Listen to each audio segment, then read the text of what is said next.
어떤 선행은 시간이 지날수록 더 큰 의미가 된다. 2024년 가을, 박성호가 회사에서 낯선 전화를 받았을 때 그는 자신의 인생이 완전히 바뀔 줄 몰랐다. 20년 전 우연히 건넨 명함 한 장이 35억 원이 되어 돌아올 줄은 더더욱 몰랐다. 세상에는 두 종류의 사람이 있다. 도움을 요청받았을 때 외면하는 사람과 흔쾌히 손을 내미는 사람. 성우는 후자였고 그 선택이 20년 후 상상할 수 없는 보답으로 돌아왔다. 이것은 3,500원이 35억 원이 된 기적 같은 이야기다. 작은 선행이 만든 거대한 기적, 그리고 은혜가 순환하는 아름다운 세상에 관한 이야기다. 때로는 우리가 잊고 사는 작은 친절이 누군가에게는 평생의 은인이 되기도 한다는 것을 이 이야기를 통해 알 수 있다. 2024년 10월 17일 목요일 오후 3시 20분. 서울 강남구 테헤란로에 위치한 대명종합건설 본사 15층 기획팀 사무실은 평상시와 다름없이 분주했다. 늦가을 햇살이 대형 유리창을 통해 들어와 사무실을 따스하게 비추고 있었고 30여 명의 직원들이 각자의 업무에 몰두해 있었다. 박성호 과장은 창가 쪽 자리에 앉아 2025년도 신규 아파트 단지 개발 프로젝트 기획안을 검토하고 있었다. 올해로 53세, 회사 생활 20년 차인 그는 이 회사의 터줏대감 같은 존재였다. 2004년 신입사원으로 입사해 한 번도 이직하지 않고 같은 자리를 지켜온 성실함의 대명사였다. 동료들은 그를 믿음직한 선배로, 후배들은 따뜻한 멘토로 여겼다. 성호의 깔끔하게 정리된 책상 위에는 가족 사진이 놓여 있었다. 아내 김미영과 연세대 경영학과 2학년인 아들 박준혁, 그리고 대치고등학교 2학년인 딸 박은지의 밝은 미소가 담긴 지난 여름 제주도 가족여행 사진이었다. 평범하지만 행복한 가정, 안정적인 직장, 건강한 몸. 성호가 가진 것들은 화려하지 않았지만 소중했다.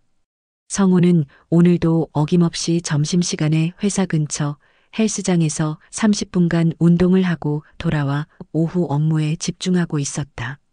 20년간 꾸준히 유지해온 규칙적인 생활 패턴이었다. 그는 매사에 계획적이고 성실한 사람이었다. 핸드폰이 울렸다. 성우는 기계적으로 통화 버튼을 눌렀다. 하루에도 수십 통의 업무 관련 전화를 받는 그에게는 너무나 익숙한 일상이었다. 협력업체 담당자들, 현장 직원들, 본사 타부서 직원들의 전화가 끊이지 않았다. 수화기 너머로 들려오는 목소리는 낯선 남성의 것이었다. 40대 후반쯤으로 추정되는 침착하면서도 정중한 어조였다. 경상도 사투리가 살짝 섞여 있었지만 표준어로 또박또박 말하는 것이 교양 있는 사람임을 느낄 수 있었다. 전화의 주인공은 자신을 김정민이라고 소개했다. 그리고는 아버지가 돌아가셨다며 장례식에 참석해달라고 부탁했다. 성호의 머릿속은 순간 혼란스러워졌다. 김정민이라는 이름도 그의 아버지도 전혀 기억나지 않았다. 혹시 업무상 알게 된 사람인가 싶어 기억을 더듬어 봤지만 아무리 생각해도 떠오르지 않았다. 김정민은 성호의 당황스러운 반응을 예상했다는 듯 차근차근 설명을 이어갔다. 아버지의 유품을 정리하던 중 오래된 가죽 수첩이 나왔다는 것이었다. 그 수첩에는 여러 사람들의 연락처가 적혀 있었는데 그 중에 성호의 명함이 가장 소중한 곳에 끼워져 있었다고 했다.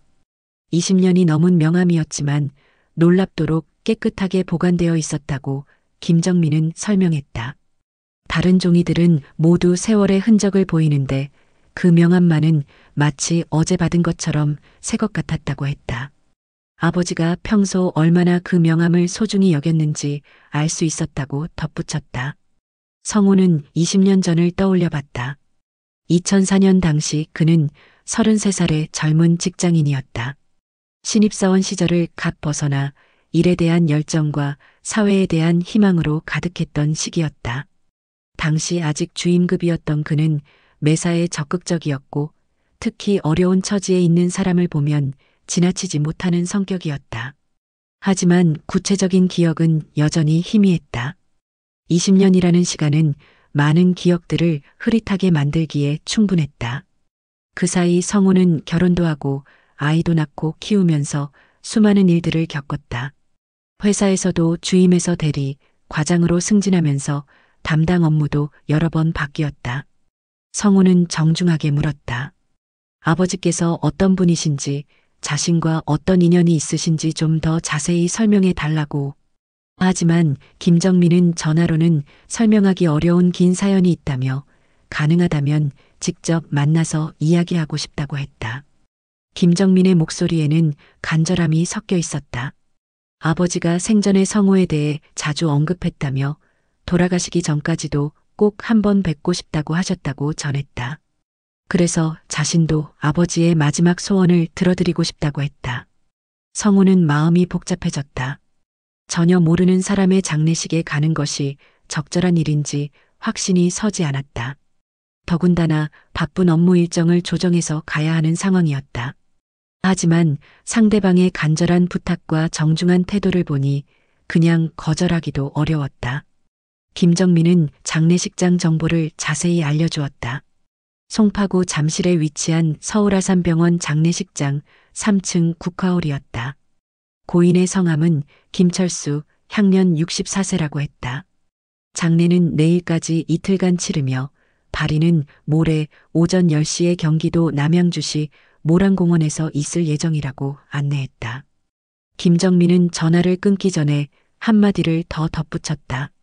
아버지께서 평생 가장 고마워하셨던 분이라고, 그래서 마지막 인사만이라도 꼭 드리고 싶다고 했다. 그리고 혹시 시간이 되지 않더라도 이해한다며 그저 연락드릴 수 있어서 감사하다고 인사를 전했다. 전화가 끊어진 후 성우는 한동안 멍하니 앉아 있었다.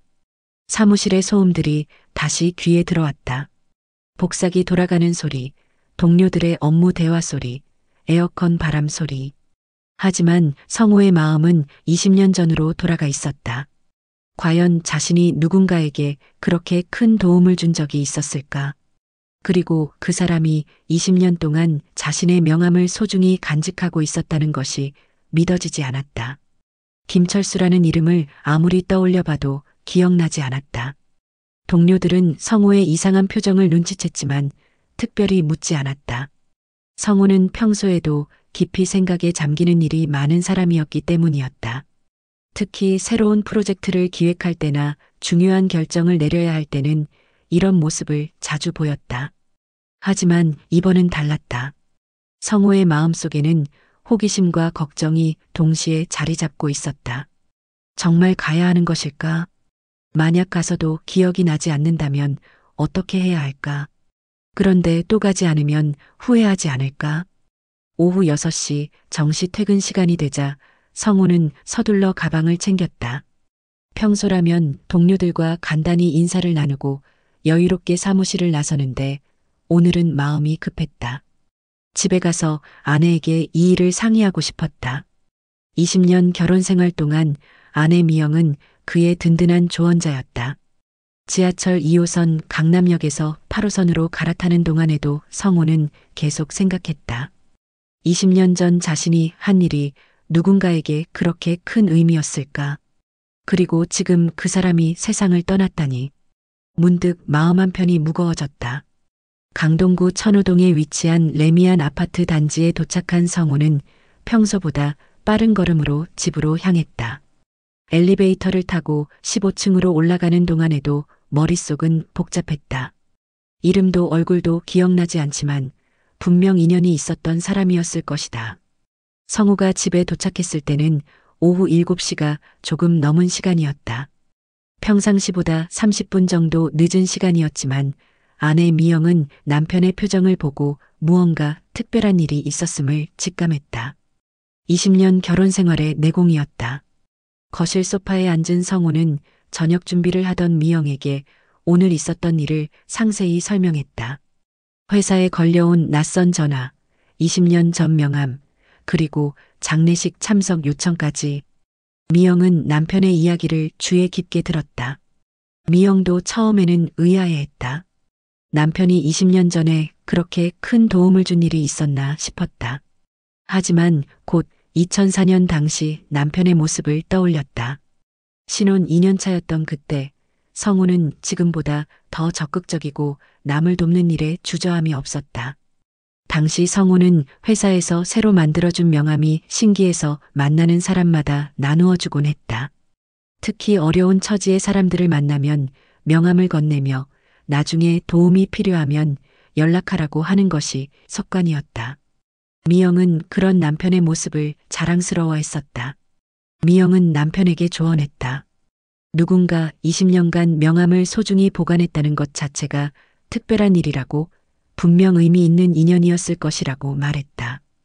그리고 고인의 마지막 길에 함께해 드리는 것이 예의이자 인간적 도리라고 했다. 그날 밤 성우는 쉽게 잠들지 못했다. 침대에 누워서도 계속 김정민의 전화 내용이 떠올랐다. 20년 전 명함이 고인의 수첩에서 발견되었다는 이야기, 그리고 평생 가장 고마워했던 분이라는 표현. 대체 자신이 무슨 일을 했기에 그런 말을 들었을까? 성우는 2004년을 더 구체적으로 떠올려 보려 애썼다. 당시 그는 대명종합건설에 입사한 지 1년 정도 된 신참 직원이었다. 아직 업무에 익숙하지 않아 선배들의 도움을 많이 받던 시절이었다. 하지만 그런 와중에도 다른 사람들을 돕는 일은 소홀히 하지 않았다. 특히 2004년 하반기에는 여러 가지 일들이 있었다. 회사 근처에서 길을 잃고 헤매는 할머니를 도와드린 일, 지하철역에서 쓰러진 아저씨를 병원까지 모셔다 드린 일, 그리고 버스 정류장에서 지갑을 잃어버려 곤란해하는 대학생에게 교통비를 빌려준 일 등이 있었다.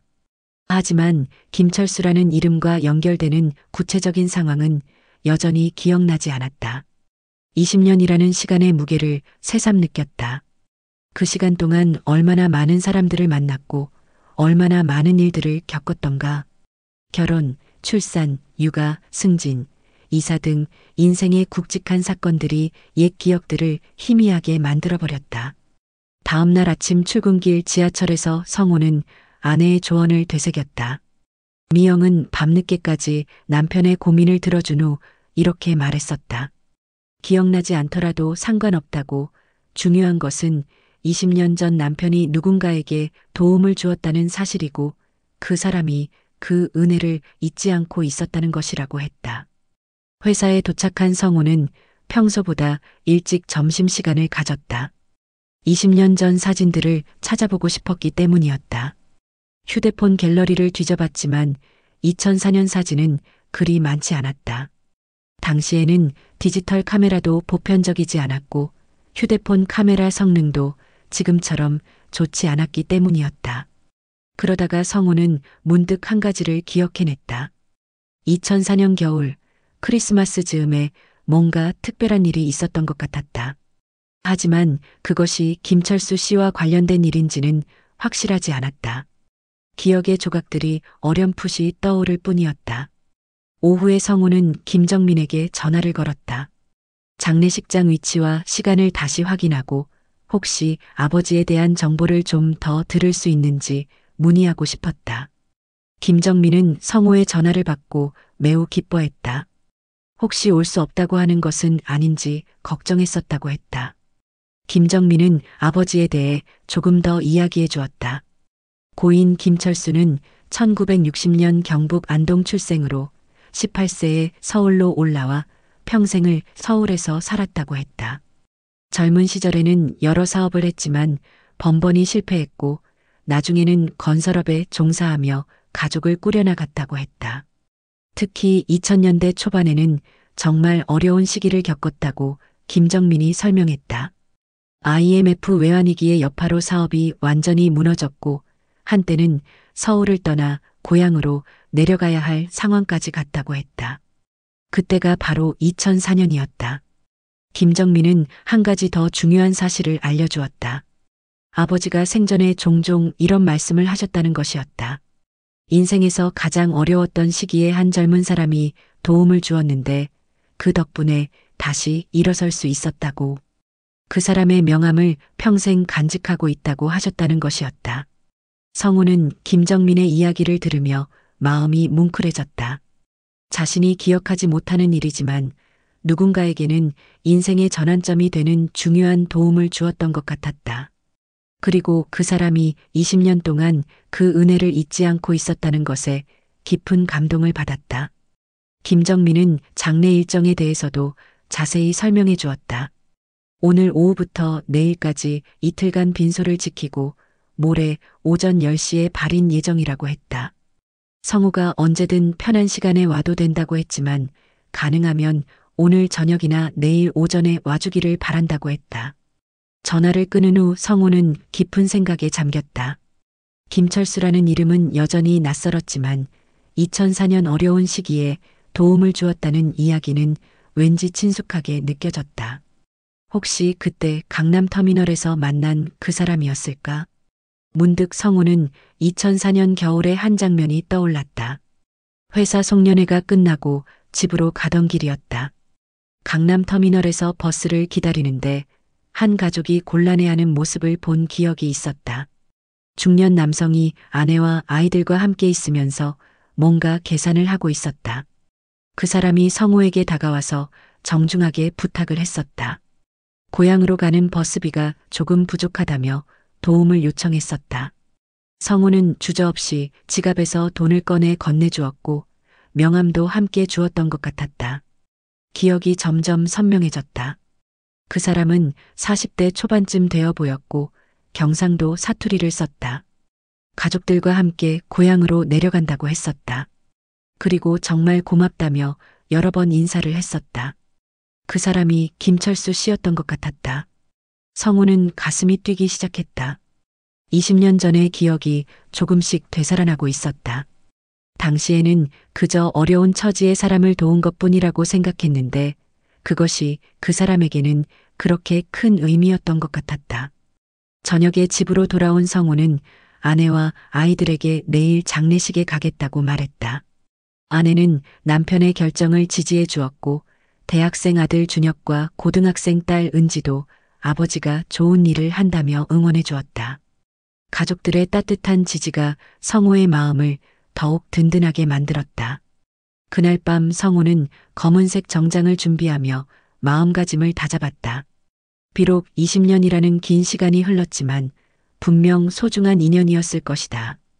그리고 그 사람의 마지막 길을 함께 해드리는 것이 예의이자 도리라는 생각이 들었다.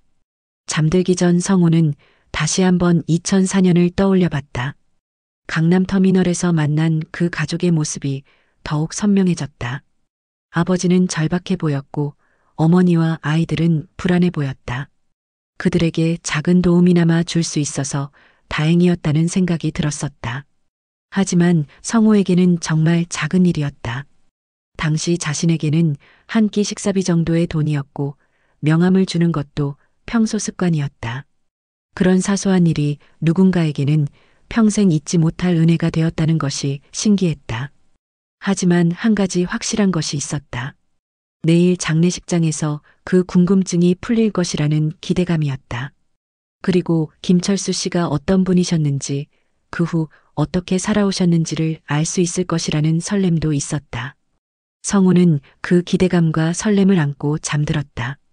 2024년 10월 18일 금요일 오후 6시. 성우는 평소보다 일찍 퇴근하여 지하철 2호선 잠실나루역으로 향했다. 가방 안에는 조의금 봉투가 정중하게 들어 있었다. 10만 원이라는 금액은 처음 만나는 분에게는 적당한 수준이라고 아내 미영이 조언해 주었다. 서울아산병원 장례식장은 잠실나루역에서 도보로 15분 거리에 있었다. 성우는 길을 찾으며 천천히 걸어갔다. 10월 중순의 저녁 공기는 선선했고 가로등이 하나둘 켜지기 시작하는 시간이었다. 마음 한편으로는 여전히 긴장감이 있었다. 과연 어떤 사람들을 만나게 될까? 자신을 어떻게 받아들일까? 그리고 무엇보다 김철수 씨와 관련된 기억이 더 선명하게 떠오를까? 이런 생각들이 머릿속을 계속 맴돌았다. 20년이라는 긴 시간의 간격이 만들어낸 불안감이었다. 장례식장 건물은 생각보다 현대적이고 깔끔했다. 1층 로비에는 여러 빈소의 안내판이 디지털 화면으로 표시되어 있었고 3층 국화홀에 고 김철수 님이라고 표시된 것을 확인할 수 있었다. 성우는 엘리베이터를 타고 3층으로 올라갔다. 복도를 따라 걸어가니 국화홀 입구가 보였다. 입구 양쪽으로 하얀 국화꽃과 화환들이 정성스럽게 진열되어 있었다. 화환들의 리본을 하나씩 읽어보니 고인의 인맥을 짐작할 수 있었다. 대한건설 직원 1동, 천호삼동 주민센터, 사랑이교회 성도들, 안동 김씨 문중, 천호중학교 총동문회, 김정민 직장 동료들, 김정수, 사회복지사 동기들 등 다양한 곳에서 보낸 화환들이 고인의 넓은 인맥과 인덕을 말해주고 있었다. 특히 성우의 눈길을 끈 것은 가장 중앙에 위치한 대형 화환이었다. 평생 잊지 못할 은인을 그리워하며 마이너스 김철수 가족 일동이라고 적힌 화환이었다. 성우는 순간 가슴이 뭉클해졌다. 혹시 저 화환이 자신을 위한 것은 아닐까 하는 생각이 들었다. 빈소 입구에서 성우는 잠시 주춤했다. 정말 들어가도 되는 것일까? 아직도 김철수라는 이름이 완전히 기억나지 않는 상황에서 빈소에 들어가는 것이 적절한지 확신이 서지 않았다. 하지만 김정민의 간절한 부탁을 생각하며 용기를 냈다. 빈소 안으로 들어서자 성우는 잠시 숨을 멈췄다. 영정사진 속에 김철수 씨 얼굴을 본 순간 20년 전 기억이 조금 더 선명해졌다. 자상하고 온화한 미소를 지은 그의 모습에서 어딘가에서 본 듯한 친숙함을 느꼈다. 아마도 강남터미널에서 만났던 그 사람의 미소일 것이다. 영정사진 옆에는 고인의 양력이 적힌 현수막이 걸려 있었다. 1960년 경북 안동 출생, 1978년 상경, 대한건설 근무 18년, 이남, 향년 64세라는 간략한 소개였지만 평범한 서민의 삶을 성실히 살아온 분임을 알 수 있었다. 상복을 입은 40대 후반 남성이 성우를 발견하고 급히 다가왔다. 김정민이었다. 전화로만 들었던 목소리와 달리 실제로 보니 건장한 체격에 성실해 보이는 인상을 가진 사람이었다. 그의 얼굴에는 아버지를 떠나보낸 슬픔과 함께 성우를 만난 기쁨이 동시에 어려 있었다. 김정민은 성우를 보자마자 깊숙이 인사를 했다. 그리고는 바로 가족들에게 소개하기 시작했다. 고인의 부인인 이순자 여사, 차남 김정수와 그의 가족들, 그리고 김정민의 가족들까지 총 3대에 걸친 10여 명의 가족들이 모두 성우를 따뜻하게 맞아주었다. 특히 고인의 부인 이순자 여사의 반응이 인상적이었다. 69세의 정정한 모습의 할머니였는데 성우를 보자마자 두 손으로 성우의 손을 잡고 한참을 말없이 바라보았다. 그 눈빛에는 깊은 감사의 마음이 담겨 있었다. 이순자 여사는 떨리는 목소리로 성우에게 말했다. 남편이 생전에 성우에 대해 얼마나 자주 이야기했는지, 그래서 성우의 얼굴을 상상으로나마 그려왔다고 했다. 실제로 만나보니 남편이 묘사했던 것처럼 선하고 따뜻한 인상을 가진 분이라며 반가워했다. 차남 김정수는 반가운 표정으로 성우에게 인사했다. 서울시 사회복지공단에서 근무하는 사회복지사라고 자신을 소개하면서 아버지께서 늘 말씀하신 그분을 드디어 만나게 되어 영광이라고 말했다. 김정민의 부인 박미경도 성우를 각별히 대했다. 시아버지가 생전에 성우에 대한 이야기를 워낙 많이 하셔서 마치 오래전부터 알고 지낸 분 같다며 이렇게 만나 뵙게 되어 정말 기쁘다고 인사를 전했다. 성우는 영정사진 앞에 무릎을 꿇고 깊게 절을 올렸다. 비록 구체적인 기억은 아직 희미하지만 분명 소중한 인연이었을 것이라는 생각으로 정성을 다해 절을 드렸다. 그 순간 마음 한편에서 따뜻하면서도 뭉클한 감정이 올라왔다. 절을 마치고 일어서는 성우를 김정민이 상석 근처로 안내했다. 성우는 처음 온 사람이 그런 자리에 앉는 것은 부담스럽다며 정중히 사양했다. 하지만 김정민은 아버지가 평생 가장 고마워했던 분이라며 당연한 자리라고 고집했다. 이순자 여사도 성우의 손을 이끌며 상석으로 안내했다. 남편이 돌아가시기 전까지 그분만 만날 수 있다면 소원이 없겠다고 하셨는데 이렇게 와주셔서 남편도 하늘에서 얼마나 기뻐하실지 모른다고 말했다. 결국 성호는 가족들의 성의를 받아들여 상석 근처에 자리를 잡았다. 그곳에서 성호는 빈소에 찾아오는 조문객들을 관찰할 수 있었다. 생각보다 많은 사람들이 김철수 씨의 마지막 길을 배웅하러 왔다. 오후 7시경부터 본격적으로 조문객들이 몰려들기 시작했다. 대한건설에서 온 동료들이 가장 먼저 눈에 띄었다. 20여 명의 직원들이 단체로 와서 고인에게 절을 올리고 유가족들을 위로했다. 대한건설 현장 소장인 이만수 부장은 성호에게 김철수 씨에 대한 이야기를 들려주었다. 김철수 씨는 회사에서 가장 신뢰받는 현장 관리자 중 한 명이었다고 했다. 18년간 한 번도 안전사고 없이 현장을 관리했고 특히 후배들을 잘 챙기고 가르치는 것으로 유명했다고 했다. 또한 이만수 부장은 김철수 씨가 회사에서도 성호에 대해 자주 언급했다고 전했다. 힘든 일이 있을 때마다 20년 전 은인 이야기를 하시면서 힘을 내곤 했다고 했다. 그래서 동료들 사이에서는 김철수 씨의 은인이 누구인지 궁금해했었다고 했다. 천호삼동 주민센터에서 온 사람들도 인상적이었다.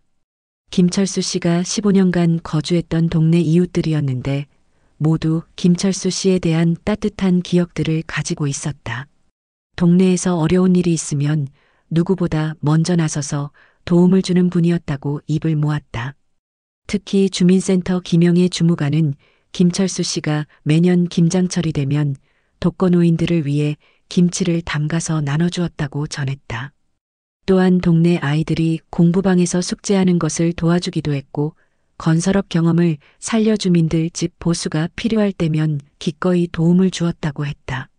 사랑이교회에서 온 교인들의 증언도 감동적이었다.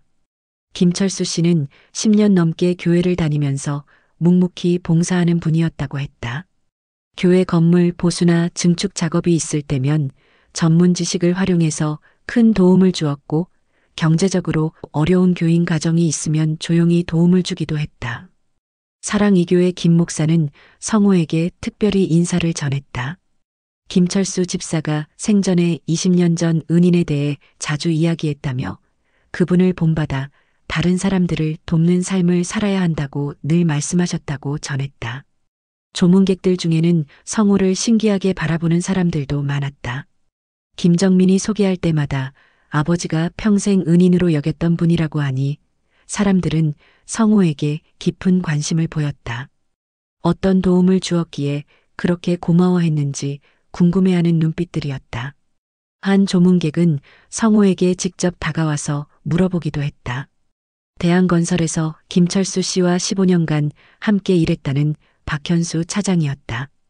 김철수 씨가 회사에서 종종 20년 전 어려웠을 때 도움을 준 은인에 대해 이야기했는데 그 은인 덕분에 다시 일어설 수 있었다고 늘 말씀하셨다고 전했다. 오후 8시가 되자 저녁 식사 시간이 되었다. 김정민은 성호를 장례식장 지하 2층 식당으로 안내했다. 그곳에서는 조문객들을 위한 정성스러운 식사가 준비되어 있었다. 김정민의 가족들은 성호를 마치 오랜 가족처럼 극진히 대접했다. 식사 자리에서 성호는 김철수 씨의 생전 모습에 대한 더 자세한 이야기를 들을 수 있었다. 이순자 여사는 남편이 평소 얼마나 성실하고 가족을 사랑하는 사람이었는지 들려주었다. 김철수 씨는 매일 새벽 6시에 일어나서 현장에 나가기 전 30분간 홈트레이닝을 하는 것이 일과였다고 했다. 건설 현장의 험한 일을 오래 하려면 체력 관리가 중요하다고 생각해서였다. 그리고 저녁에는 항상 가족들과 함께 식사를 하고 주말에는 아이들과 시간을 보내는 것을 소중히 여겼다. 특히 아이들 교육에 대한 관심이 남달랐다고 이순자 여사가 전했다. 본인이 고등학교만 졸업해서 아쉬움이 있어서인지 두 아들만큼은 대학까지 보내겠다는 의지가 강했다. 그래서 아무리 경제적으로 어려워도 아이들 교육비는 절대 아끼지 않았다. 김정민도 아버지에 대한 기억을 들려주었다. 아버지는 자신들에게 항상 남을 도우며 살라고 가르치셨다고 했다. 어려운 사람을 보면 외면하지 말고 할 수 있는 범위에서라도 도움을 주라고 하셨다. 그것이 사람다운 삶이라고 늘 강조하셨다. 김정수도 아버지의 가르침에 대해 이야기했다. 본인이 사회복지사가 된 것도 아버지의 영향이 크다고 했다. 아버지가 어려웠을 때 받은 도움을 잊지 않고 다른 사람들을 도우며 살아온 모습을 보면서 자신도 그런 일을 하고 싶다고 생각하게 되었다고 했다. 식사를 마친 후 성우는 빈소로 돌아와서 밤늦게까지 김철수 씨를 지켰다. 조문객들의 발길이 줄어든 후에도 가족들과 함께 앉아서 이런저런 이야기를 나누었다. 처음에는 어색했지만 시간이 지나면서 점점 자연스러워졌다. 성우는 집으로 돌아가려고 했지만 김정민의 가족들이 만류했다. 내일 발인까지 함께 해달라는 간곡한 부탁이었다. 이순자 여사도 남편이 그렇게 만나고 싶어 했던 분인데 마지막 길까지 함께해 달라고 눈물을 글썽이며 부탁했다. 성우는 가족들의 성의에 감동받아 하룻밤 더 머물기로 했다. 장례식장에서 밤을 새우는 것은 처음이었지만 김철수 씨와 20년 만에 이루어진 만남을 소중히 여기고 싶었다. 그날 밤 성우는 빈소 근처 소파에서 잠을 청했다. 많은 생각들이 머릿속을 스쳐 지나갔다. 김철수 씨는 어떤 마음으로 20년간 자신을 그리워하며 살아오셨을까? 그리고 자신에게 받은 작은 도움이 정말 그렇게 큰 의미였을까? 새벽 2시쯤 성우는 문득 잠에서 깼다. 빈소는 고요했고 영정사진 속 김철수 씨의 온화한 미소가 조명을 받아 따뜻하게 빛나고 있었다.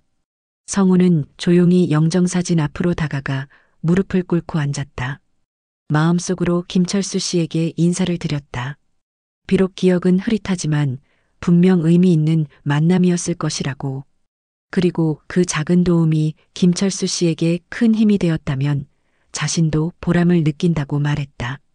성우는 앞으로 김철수 씨처럼 다른 사람들을 도우며 살겠다고 다짐했다. 받은 것보다 더 많이 베풀며 작은 친절 하나라도 소홀히 하지 않겠다고 마음속으로 약속했다. 그것이 김철수 씨에 대한 진정한 보답일 것이라고 생각했다. 성우는 그런 마음을 담아 영정사진에 다시 한번 깊이 절을 올리고 소파로 돌아가 잠을 청했다. 내일이면 김철수 씨의 마지막 길을 함께할 것이고 그때 20년 전 인연에 대한 더 자세한 이야기를 들을 수 있을 것이다. 2024년 10월 19일 토요일 새벽 6시 성우는 빈소 소파에서 눈을 떴다. 몸은 다소 불편했지만 마음은 이상하게 편안했다. 마치 정말 가족의 일원이 되어 고인을 지키고 있는 것 같은 기분이었다. 빈소 안은 고요했고 영정사진 속 김철수 씨의 미소가 새벽 햇살을 받아 더욱 따뜻하게 보였다. 이미 김정민과 김정수 형제는 일어나 발인 준비를 하고 있었다. 오전 10시에 모란공원으로 발인 예정이었기 때문에 해야 할 일들이 많았다. 성우는 자신이 도울 일이 있는지 물어봤지만 김정민은 그저 함께 있어주는 것만으로도 아버지와 가족 모두에게 큰 힘이 된다고 말했다. 성우는 장례식장 화장실에서 간단히 세수를 하고 옷매무새를 다듬었다. 어젯밤 아내 미영에게 전화해서 오늘 발인까지 참석한다고 미리 알려두었기 때문에 집에서도 걱정하지 않을 것이었다. 미영은 남편의 결정을 전적으로 지지해 주었다. 아침 7시 장례식장 지하 식당에서 간단한 조찬이 준비되었다. 이순자 여사는 성우를 위해 특별히 따뜻한 미역국을 챙겨주었다. 마치 친아들을 챙기는 어머니의 마음 같았다. 성우는 그 따뜻한 배려에 깊이 감동했다. 조찬을 하면서 이순자 여사는 성우에게 남편의 생전 모습에 대해 더 자세히 이야기해 주었다. 그리고 아무리 피곤해도 저녁에는 반드시 가족들과 함께 식사를 했다고 했다. 하루 있었던 일들을 서로 나누고 아이들이 어떻게 지냈는지 꼼꼼히 물어보는 것이 김철수 씨의 습관이었다. 가장으로서의 책임감이 남달랐다. 2000년대 초반 사업이 실패하고 빚에 시달릴 때도 마찬가지였다. 김정민이 고등학교 2학년, 김정수가 중학교 2학년이었는데 학원비며 교재비며 하나하나 다 챙겨주려고 노력했다. 그러다 보니 정작 본인은 끼니를 거르는 일도 많았다고 이순자 여사가 눈시울을 붉히며 회상했다. 아침 8시 30분이 되자 조문객들이 다시 모여들기 시작했다. 발인을 위해 일찍 온 사람들이었다. 대한건설 동료들, 천호동 이웃들, 사랑의교회 교인들, 그리고 안동에서 올라온 친척들까지 총 60여 명의 사람들이 김철수 씨의 마지막 길을 배웅하기 위해 모였다. 특히 안동에서 온 친척들은 성호에게 각별한 관심을 보였다. 김철수의 형인 김철호 어르신 71세은 성호의 손을 잡고 한참을 말없이 바라보았다.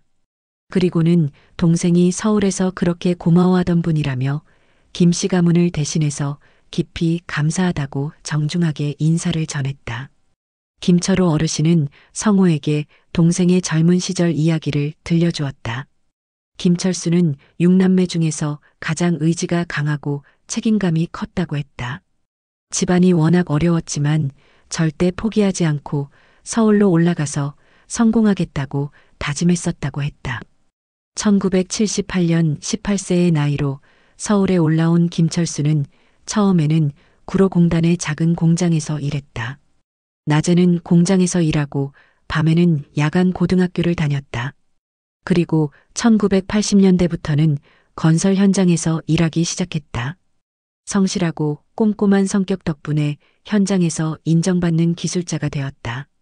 그런데 2000년대 초반 IMF 여파로 사업이 실패하고 빚더미에 앉게 되었을 때는 정말 많이 힘들어했다고 김철호 어르신이 회상했다.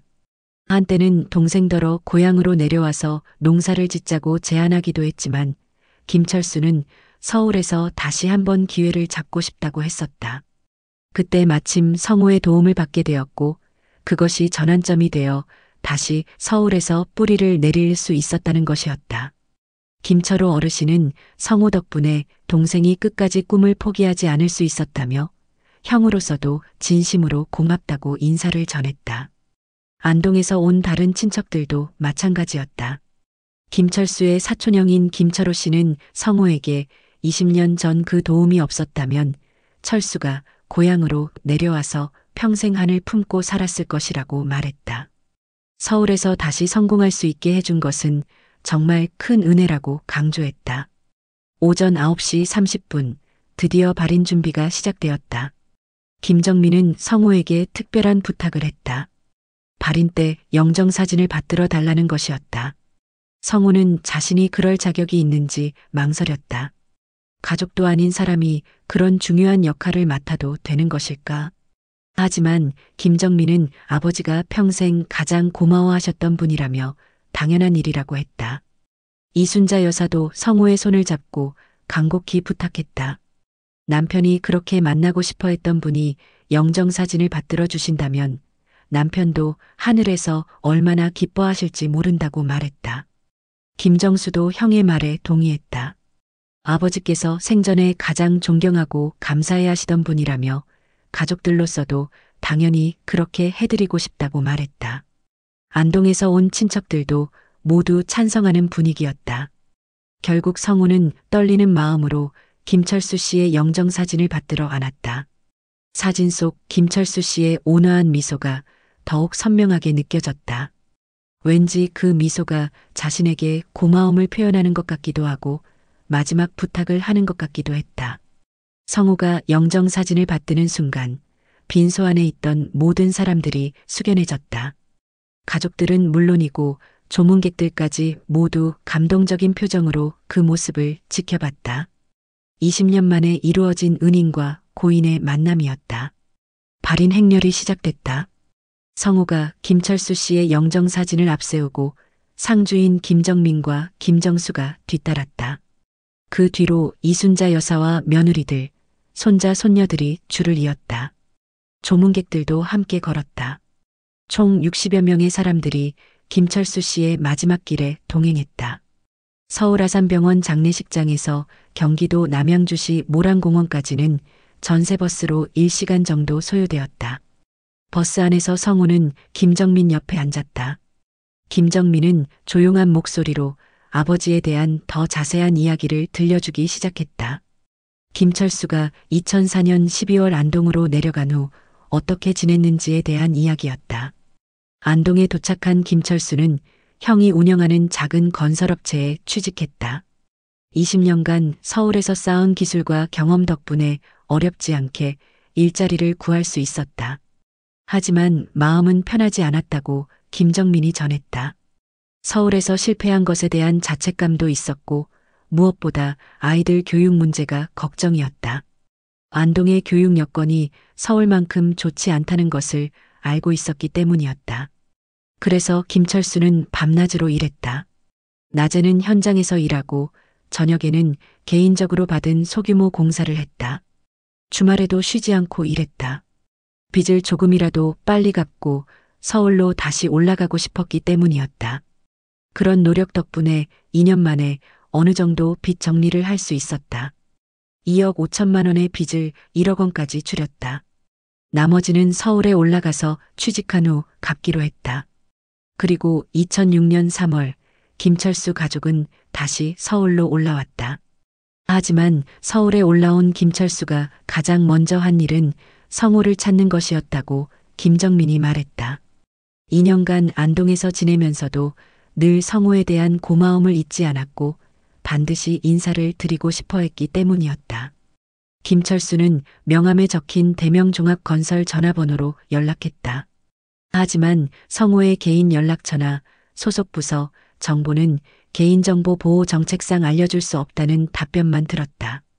당시 대명종합건설은 직원이 500명이 넘는 큰 회사였고 박성우라는 이름도 흔한 이름이어서 찾기가 쉽지 않았다. 김철수는 포기하지 않고 대명종합건설 본사를 직접 찾아가 보기도 했다. 1층 안내데스크에서 박성우라는 직원을 만나고 싶다고 했지만 역시 개인정보 보호 때문에 만날 수 없다는 답변만 들었다. 20년 전 명함을 보여주며 사정을 설명해 봤지만 소용없었다. 그래서 김철수는 직접 만날 수는 없었지만 마음속으로는 늘 성우에게 고마워했다고 김정민이 전했다. 대한건설에 입사한 후에도 힘든 일이 있을 때마다 20년 전 그날을 떠올리며 용기를 얻었다고 하셨다. 특히 김철수는 자신이 받은 도움을 다른 사람들에게 베풀며 살았다고 김정민이 강조했다. 회사에서 어려운 동료가 있으면 누구보다 먼저 도움의 손길을 내밀었다.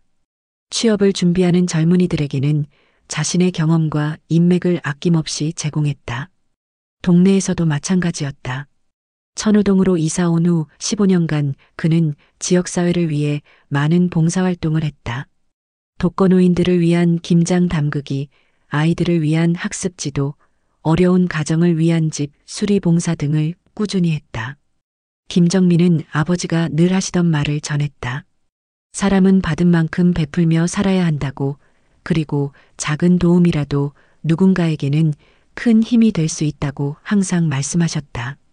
20년 전 받은 3,500원의 도움이 그에게는 그런 깨달음을 준 소중한 경험이었다. 그래서 김정민 형제들도 자연스럽게 남을 돕는 일에 관심을 갖게 되었다고 했다. 김정수가 사회복지사가 된 것도, 김정민이 회사에서 후배들을 잘 챙기는 것도 모두 아버지의 영향이었다. 모란공원에 도착한 일행은 김철수 씨가 영면할 묘지로 향했다. 10월 중순의 가을 햇살이 따스하게 내리쬐는 언덕 위의 조용한 곳이었다. 주변에는 단풍이 곱게 물든 나무들이 있어서 평화로운 분위기를 자아냈다. 성우는 영정사진을 들고 묘지까지 천천히 걸었다. 발걸음 하나하나가 무겁고도 의미 있게 느껴졌다. 20년 전 강남터미널에서 시작된 인연이 이렇게 마무리되는 것이 신기하기도 하고 아쉽기도 했다. 장례의식이 진행되는 동안 성우는 계속 김철수 씨를 생각했다. 18세의 나이로 안동에서 서울로 올라와 평생을 성실하게 살아온 분. 사업 실패와 경제적 어려움을 겪으면서도 포기하지 않고 다시 일어선 분. 그리고 받은 은혜를 잊지 않고 평생 다른 사람들에게 베풀며 살아온 분. 드디어 김철수 씨가 땅에 묻혔다. 흙이 관 위로 떨어지는 소리가 마음을 무겁게 만들었다. 성호도 다른 사람들과 함께 마지막 흙을 한 삽뜨고 깊이 묵념했다. 비록 20년 전 기억은 아직 완전히 선명하지 않지만 분명 소중한 인연이었음을 마음으로 느꼈다. 모든 의식이 끝난 후 대부분의 사람들은 하나둘 발걸음을 돌렸다. 하지만 성호는 김정민 가족과 함께 묘지에 조금 더 머물렀다. 김정민이 어제부터 약속했던 아버지와 성호의 인연에 대한 가장 중요한 이야기를 들을 시간이 온 것이었다. 모란공원 내 휴게소에서 김정민은 아버지의 유품 가방을 조심스럽게 열었다. 그 안에서 20년 넘게 간직해온 소중한 것을 꺼내려고 했다. 드디어 2004년 12월 23일 그날의 진실이 온전히 밝혀질 순간이었다. 2024년 10월 19일 오후 2시 모란공원 내 추모관 휴게소. 장례를 마친 후 조용해진 공간에서 김정민과 성호 그리고 가족들이 둘러앉았다. 가을 햇살이 창문으로 들어와 테이블을 따스하게 비추고 있었다. 드디어 20년 전 그날의 완전한 진실을 들을 시간이 온 것이었다. 김정민은 아버지의 유품 가방에서 낡은 가죽 지갑을 조심스럽게 꺼냈다. 20년 넘게 사용한 지갑이었는데 모서리가 닳고 색이 바랜 것이 세월의 흔적을 보여주었다. 그 안에서 김정민은 더욱 조심스럽게 명함 하나를 꺼내 보였다. 대명종합건설 기획팀 박성호 주임이라고 적힌 명함이었다. 모서리가 해지고 글씨가 바래긴 했지만 아직도 읽을 수 있었다. 성호는 그 명함을 보는 순간 가슴이 뭉클해졌다. 20년 전 자신의 이름과 회사가 적힌 명함이 이렇게 소중히 보관되어 있었다는 사실이 믿기지 않았다. 당시에는 주임이었던 자신이 지금은 과장이 되어 있었다. 그 사이 얼마나 많은 세월이 흘렀는지, 그리고 그 세월 동안 김철수 씨가 이 명함을 얼마나 소중히 여겨왔는지를 느낄 수 있었다. 김정민은 천천히 이야기를 시작했다. 2004년 12월 23일 크리스마스를 이틀 앞둔 매서운 추위의 겨울날이었다. 당시 아버지 김철수는 47세, 20년 넘게 서울에서 뿌리내리고 살아왔지만 더 이상 버틸 수 없는 막다른 상황에 처해 있었다. IMF 외환위기가 닥친 지 7년이 지났지만 김철수에게는 여전히 현재 진행형인 재앙이었다. 1992년부터 운영해오던 작은 건설업체는 2000년에 완전히 문을 닫았고 개인 보증을 선 대출금만 2억 5천만 원에 달했다. 당시로서는 감당하기 어려운 천문학적인 빚이었다. 2001년부터 2004년까지 4년간 김철수는 온갖 일을 하며 빚을 갚으려 노력했다. 건설 현장에서 막노동도 하고 택시 운전도 하고 야간 경비 일도 했다. 하루에 15시간씩 일해도 이자조차 제대로 갚기 어려웠다. 원금은 줄어들기는커녕 복리로 불어나고 있었다. 가족들의 상황은 더욱 참혹했다. 당시 김정민은 설릉고등학교 2학년, 김정수는 천호중학교 2학년이었다. 두 아들 모두 공부를 잘하는 편이었지만 학원은커녕 참고서 한 권 제대로 사주기 어려운 형편이었다. 부인 이순자는 마트에서 파트타임으로 일했지만 한 달에 60만 원 남짓한 수입으로는 생활비에도 부족했다. 그해 12월 김철수는 마침내 결단을 내렸다. 서울을 떠나 고향 안동으로 내려가는 것이었다. 더 이상 서울에서 버티는 것은 가족 전체를 파멸로 이끄는 일이라고 판단했다. 안동에 있는 형 김철호가 작은 건설업체를 운영하고 있어서 그곳에서 일자리를 구할 수 있을 것 같았다. 12월 20일부터 이사 준비를 시작했다. 20년간 모은 가재도구들을 하나씩 정리하는 것은 마음 아픈 일이었다. 냉장고, 세탁기, TV 등 큰 가전제품들은 모두 팔았다. 이삿짐은 최소한으로 줄였다. 어차피 안동에서 다시 시작해야 하는데 짐만 많으면 부담이 될 뿐이었다. 12월 23일 오후 3시 드디어 출발하는 날이었다. 김철수 가족 4명은 마지막 짐을 챙기고 천호동 집을 나섰다. 20년간 살아온 서울에서의 마지막 순간이었다. 아이들은 친구들과 헤어지는 것이 서러워서 내내 울고 있었다. 지하철 8호선을 타고 잠시역에서 2호선으로 갈아탄 후 강남역에서 내렸다. 그리고 도보로 10분 거리에 있는 강남 고속버스 터미널로 향했다. 큰 가방 2개와 여행용 캐리어 1개, 그리고 손에 들고 갈 보따리가 전부였다. 강남 터미널에 도착해서 안동행 버스표를 사려고 매표소에 갔다. 당시 서울에서 안동까지 고속버스 요금을 문의했더니 어른 12,000원, 청소년 9,000원, 중학생 7,500원이라고 했다. 총 45,000원이 필요했다. 그런데 김철수가 지갑을 열어보니 37,000원밖에 없었다. 3,500원이 부족한 상황이었다. 김철수는 순간 멍해졌다. 마지막 순간에 이런 일이 생기다니. 그는 가족들을 대합실에 앉혀두고 혼자서 고민했다. 주변 사람들에게 돈을 빌려달라고 부탁해볼까 생각했지만 쉽지 않았다. 크리스마스 이틀 전이라 터미널에는 사람들이 많았지만 모두 바빠 보였다. 더군다나 낯선 사람에게 돈을 빌려달라고 하는 것은 자존심상 견디기 어려운 일이었다.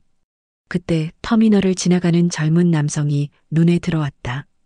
깔끔한 정장 차림에 단정한 인상을 한 그 사람이 바로 당시 33세의 성우였다. 성우는 대명종합건설 본사에서 열린 송년회를 마치고 집으로 가는 길이었다.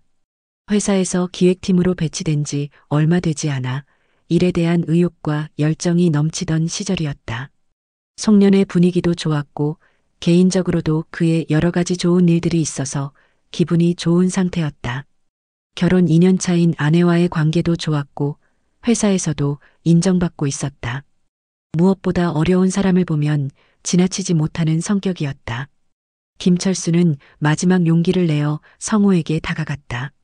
정중하게 인사를 하고 자신의 상황을 솔직하게 설명했다. 가족들과 함께 고향 안동으로 내려가는데 버스비가 3,500원 부족하다며 정말 죄송하지만 도움을 받을 수 있는지 조심스럽게 물어봤다. 40대 중반의 가장이 20대 젊은이에게 그런 부탁을 한다는 것이 얼마나 절박한 상황인지 성우는 단번에 이해할 수 있었다. 김철수의 표정에서 절망과 간절함을 동시에 읽을 수 있었다. 뒤에 앉아있는 가족들의 모습도 보였다. 중년 부인과 2명의 학생 아들들이 불안한 표정으로 기다리고 있었다. 성우는 전혀 주저하지 않았다. 지갑에서 5,000원을 꺼내 김철수에게 건넸다. 3,500원보다 조금 많은 금액이었지만 여행길에 다른 용도로도 쓸 수 있을 것이라는 배려였다. 당시 성우에게는 그리 큰 돈이 아니었지만 김철수에게는 절망에서 희망으로 바뀌는 순간이었다. 그리고 성우는 명함까지 함께 건네며 말했다. 고향에서 잘 정착하시기 바라고 혹시 다시 서울에 올라오게 되면 언제든 연락해 달라고 했다. 일자리를 구하는데 조금이라도 도움이 될 수 있다면 기꺼이 도와드리겠다고 따뜻하게 말했다. 김철수는 그 순간을 평생 잊을 수 없었다고 김정민이 전했다. 절망의 바닥에서 만난 한 줄기빛 같은 도움이었다. 단순히 돈만 준 것이 아니라 따뜻한 마음과 희망까지 함께 전해준 것이었다. 그리고 명함을 주며 한 말이 더욱 가슴에 와닿았다. 성우의 도움으로 김철수 가족은 무사히 안동행 버스에 올라탈 수 있었다. 4시간 30분 만에 고향 안동에 도착했을 때는 밤 9시가 넘어 있었다. 형 김철호가 차로 마중 나와 있었다. 20년 만에 고향으로 돌아온 동생을 맞이하는 형의 표정도 복잡했다. 안동에서의 2년간 김철수는 그 명함을 보며 다시 일어설 의지를 다졌다. 형이 운영하는 건설업체에서 일하면서 서울에서 쌓은 20년의 경험과 기술을 발휘했다. 현장에서는 금세 인정받을 수 있었고 형도 동생의 실력을 높이 평가했다. 하지만 김철수의 마음은 늘 서울을 향해 있었다. 아이들 교육 문제도 있었고 무엇보다 서울에서 다시 한번 성공하고 싶다는 열망이 있었다. 그리고 반드시 성우에게 인사를 드리고 싶었다. 그 작은 도움이 자신에게 얼마나 큰 힘이 되었는지 전하고 싶었다. 2년간의 피나는 노력 끝에 김철수는 2억 5천만 원의 빚을 1억 원까지 줄일 수 있었다. 안동에서의 생활비를 최대한 줄이고 형의 도움도 받아가며 빚 정리에 집중한 결과였다. 나머지 1억 원은 서울에 올라가서 취직한 후 갚기로 했다. 2006년 3월 김철수 가족은 다시 서울로 올라왔다. 이번에는 희망을 품고 올라온 것이었다. 천호동이 아닌 마천동으로 이사를 했다. 전세 자금이 부족해서 좀 더 저렴한 곳으로 정했다. 하지만 가족 모두 다시 서울에 온다는 기쁨에 들떠 있었다. 서울에 온 김철수가 가장 먼저 한 일은 성호를 찾는 것이었다. 명함에 적힌 대명종합건설 대표번호로 전화를 걸었다. 하지만 개인 직원의 연락처나 소속 부서, 정보는 개인정보보호정책상 알려줄 수 없다는 답변만 들었다. 김철수는 포기하지 않고 대명종합건설 본사를 직접 찾아갔다. 테헤란로에 있는 본사 건물은 웅장했다. 1층 안내데스크에서 박성호라는 직원을 만나고 싶다고 했다. 20년 전 명함도 보여주며 사정을 설명했다. 하지만 안내데스크 직원은 미안하다는 말만 반복했다. 회사 보안상 방문 예약 없이는 직원을 만날 수 없다고 했다.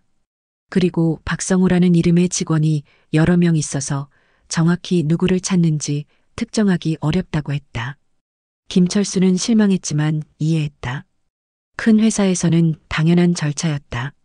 하지만 그렇게 성호를 만날 기회를 놓친 것이 평생 아쉬움으로 남았다.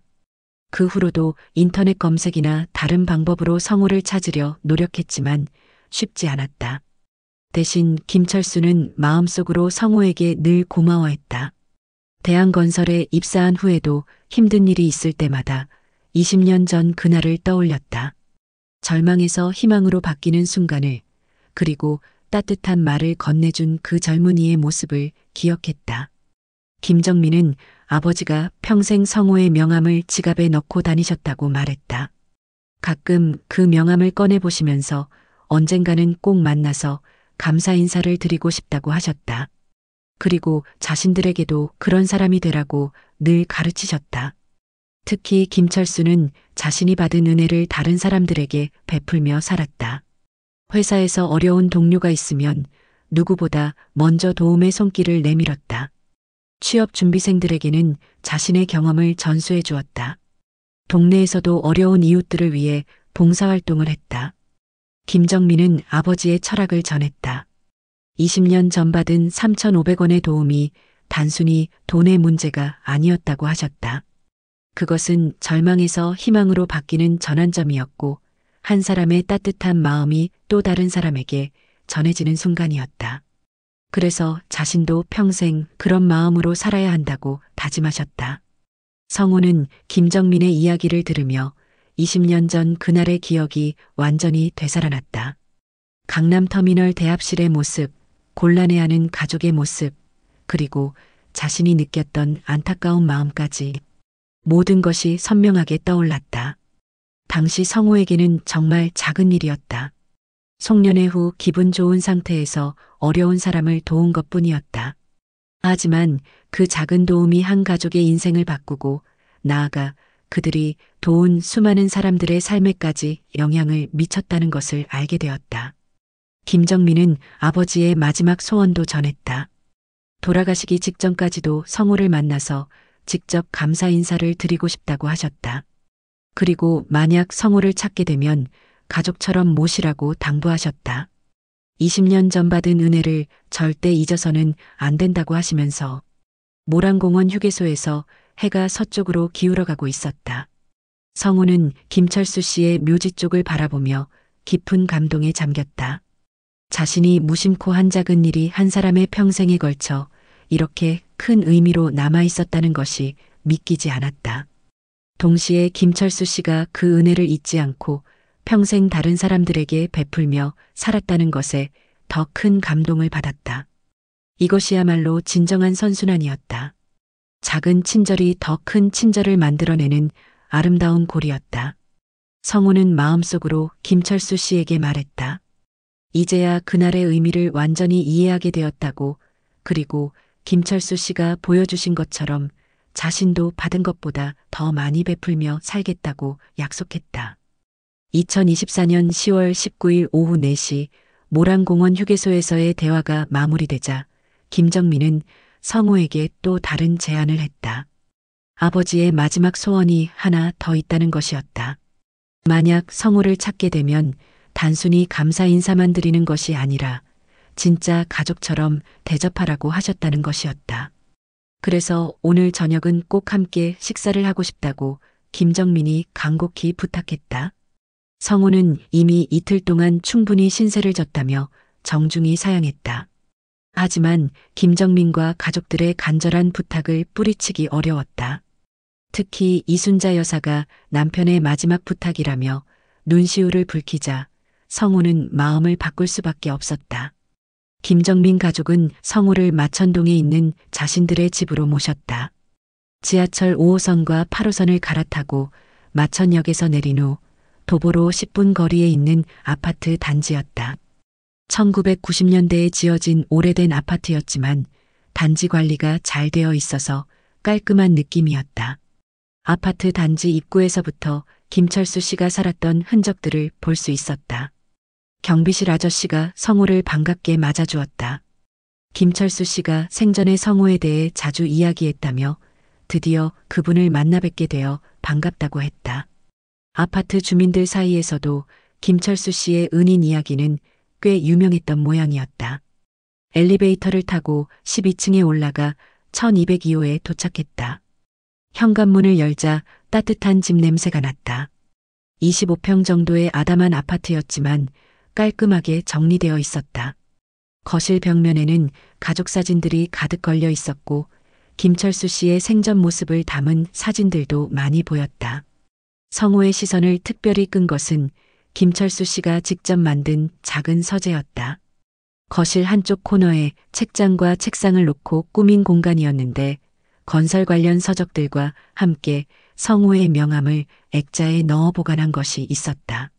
성우는 그것을 보는 순간 또다시 가슴이 뭉클해졌다. 자신도 기억하지 못했던 작은 친절이 이렇게 소중히 간직되고 있었다는 사실에 깊은 감동을 받았다.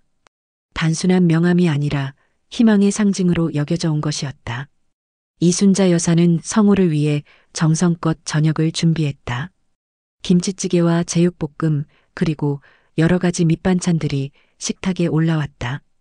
평범한 가정식이었지만 마음이 담긴 음식이었다. 성우는 그 따뜻함에 마음이 따뜻해졌다. 식사를 하면서 김정민은 아버지의 생전 모습들을 더 자세히 들려주었다. 김철수 씨는 2006년 서울로 다시 올라온 후 대한건설에서 18년간 일했다. 현장 관리자로서 한 번도 안전사고 없이 여러 프로젝트를 성공적으로 완료했다. 동료들과 후배들 사이에서도 존경받는 선배였다. 특히 김철수 씨는 자신이 받은 도움을 다른 사람들에게 베풀며 살았다고 김정민이 강조했다. 회사에서 어려운 동료가 있으면 누구보다 먼저 도움의 손길을 내밀었다. 취업을 준비하는 젊은이들에게는 자신의 경험과 인맥을 활용해서 일자리를 구하는 데 도움을 주었다. 대한건설에서 함께 일했던 박현수 차장은 김철수 씨에 대해 이렇게 말했다고 김정민이 전했다. 김철수 씨만큼 후배들을 잘 챙기는 선배는 없었다고.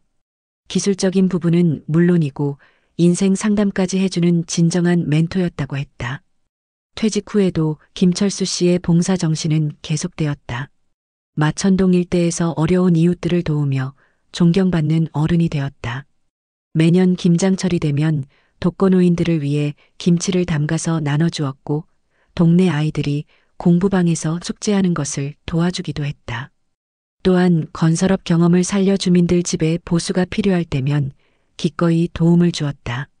화장실 타일 교체, 벽지 도배, 작은 누수 수리 등 전문 업체를 부르기에는 부담스러운 일들을 무료로 도와주었다. 그래서 마천동 주민들 사이에서는 김철수 할아버지로 불리며 사랑받았다. 김정민의 부인 박미경도 시아버지에 대한 이야기를 들려주었다. 시아버지는 늘 성우에 대한 이야기를 하셨다고 했다. 어려울 때 도움을 준 은인이 있다며 그분을 본받아 다른 사람들을 도우며 살아야 한다고 가르치셨다. 그래서 김정민 가족도 자연스럽게 남을 돕는 일에 적극적이 되었다고 했다. 차남 김정수는 서울시 사회복지공단에서 근무하면서 대학 시절 아버지로부터 들은 이야기를 전했다. 아버지는 자신도 어려웠던 시절에 도움을 받았으니 김정수도 언젠가는 다른 사람을 도울 수 있는 사람이 되어야 한다고 하셨다. 그 가르침 덕분에 김정수도 지금 사회복지사로 일하며 어려운 사람들을 돕고 있다고 했다. 김정수는 구체적인 사례도 들려주었다. 얼마 전 담당하고 있는 한부모 가정의 고등학생이 대학 진학을 포기하려고 했을 때 김정수는 자신이 직접 장학금을 지원해서 그 학생이 꿈을 포기하지 않도록 도왔다. 아버지가 보여준 선행의 본보기를 실천한 것이었다. 성우는 김철수 씨 가족의 이야기를 들으며 깊이 감동했다. 자신의 작은 도움이 한 가족 전체에게 영향을 미쳐 선한 영향력이 계속 이어지고 있다는 것을 알게 되었다. 이것이야말로 진정한 선순환이라는 생각이 들었다.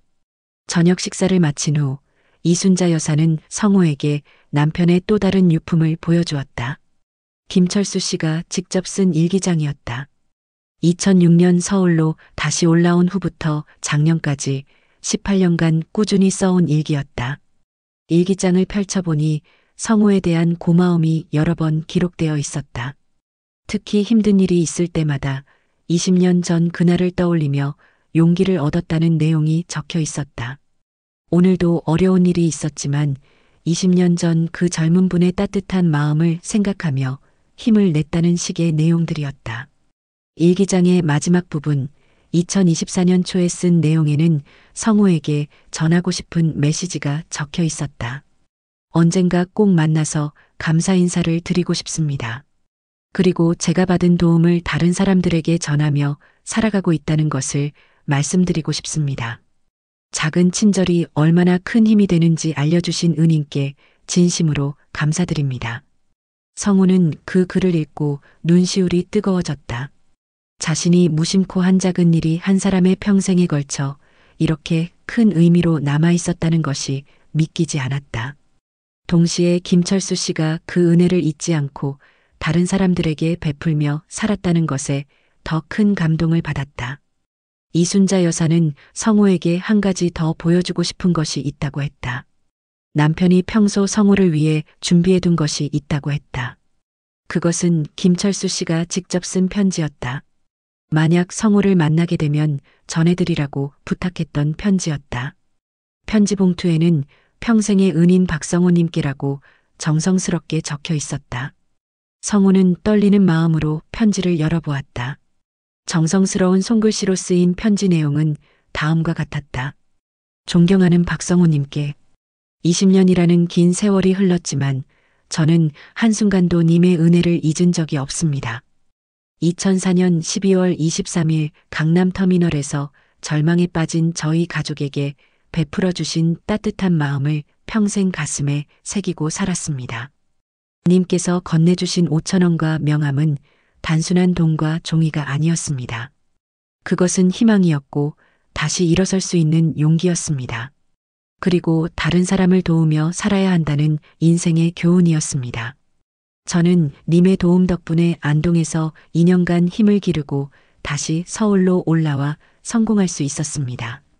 그리고 그 후 18년간 님께 받은 은혜를 잊지 않고 다른 사람들을 도우며 살려고 노력했습니다.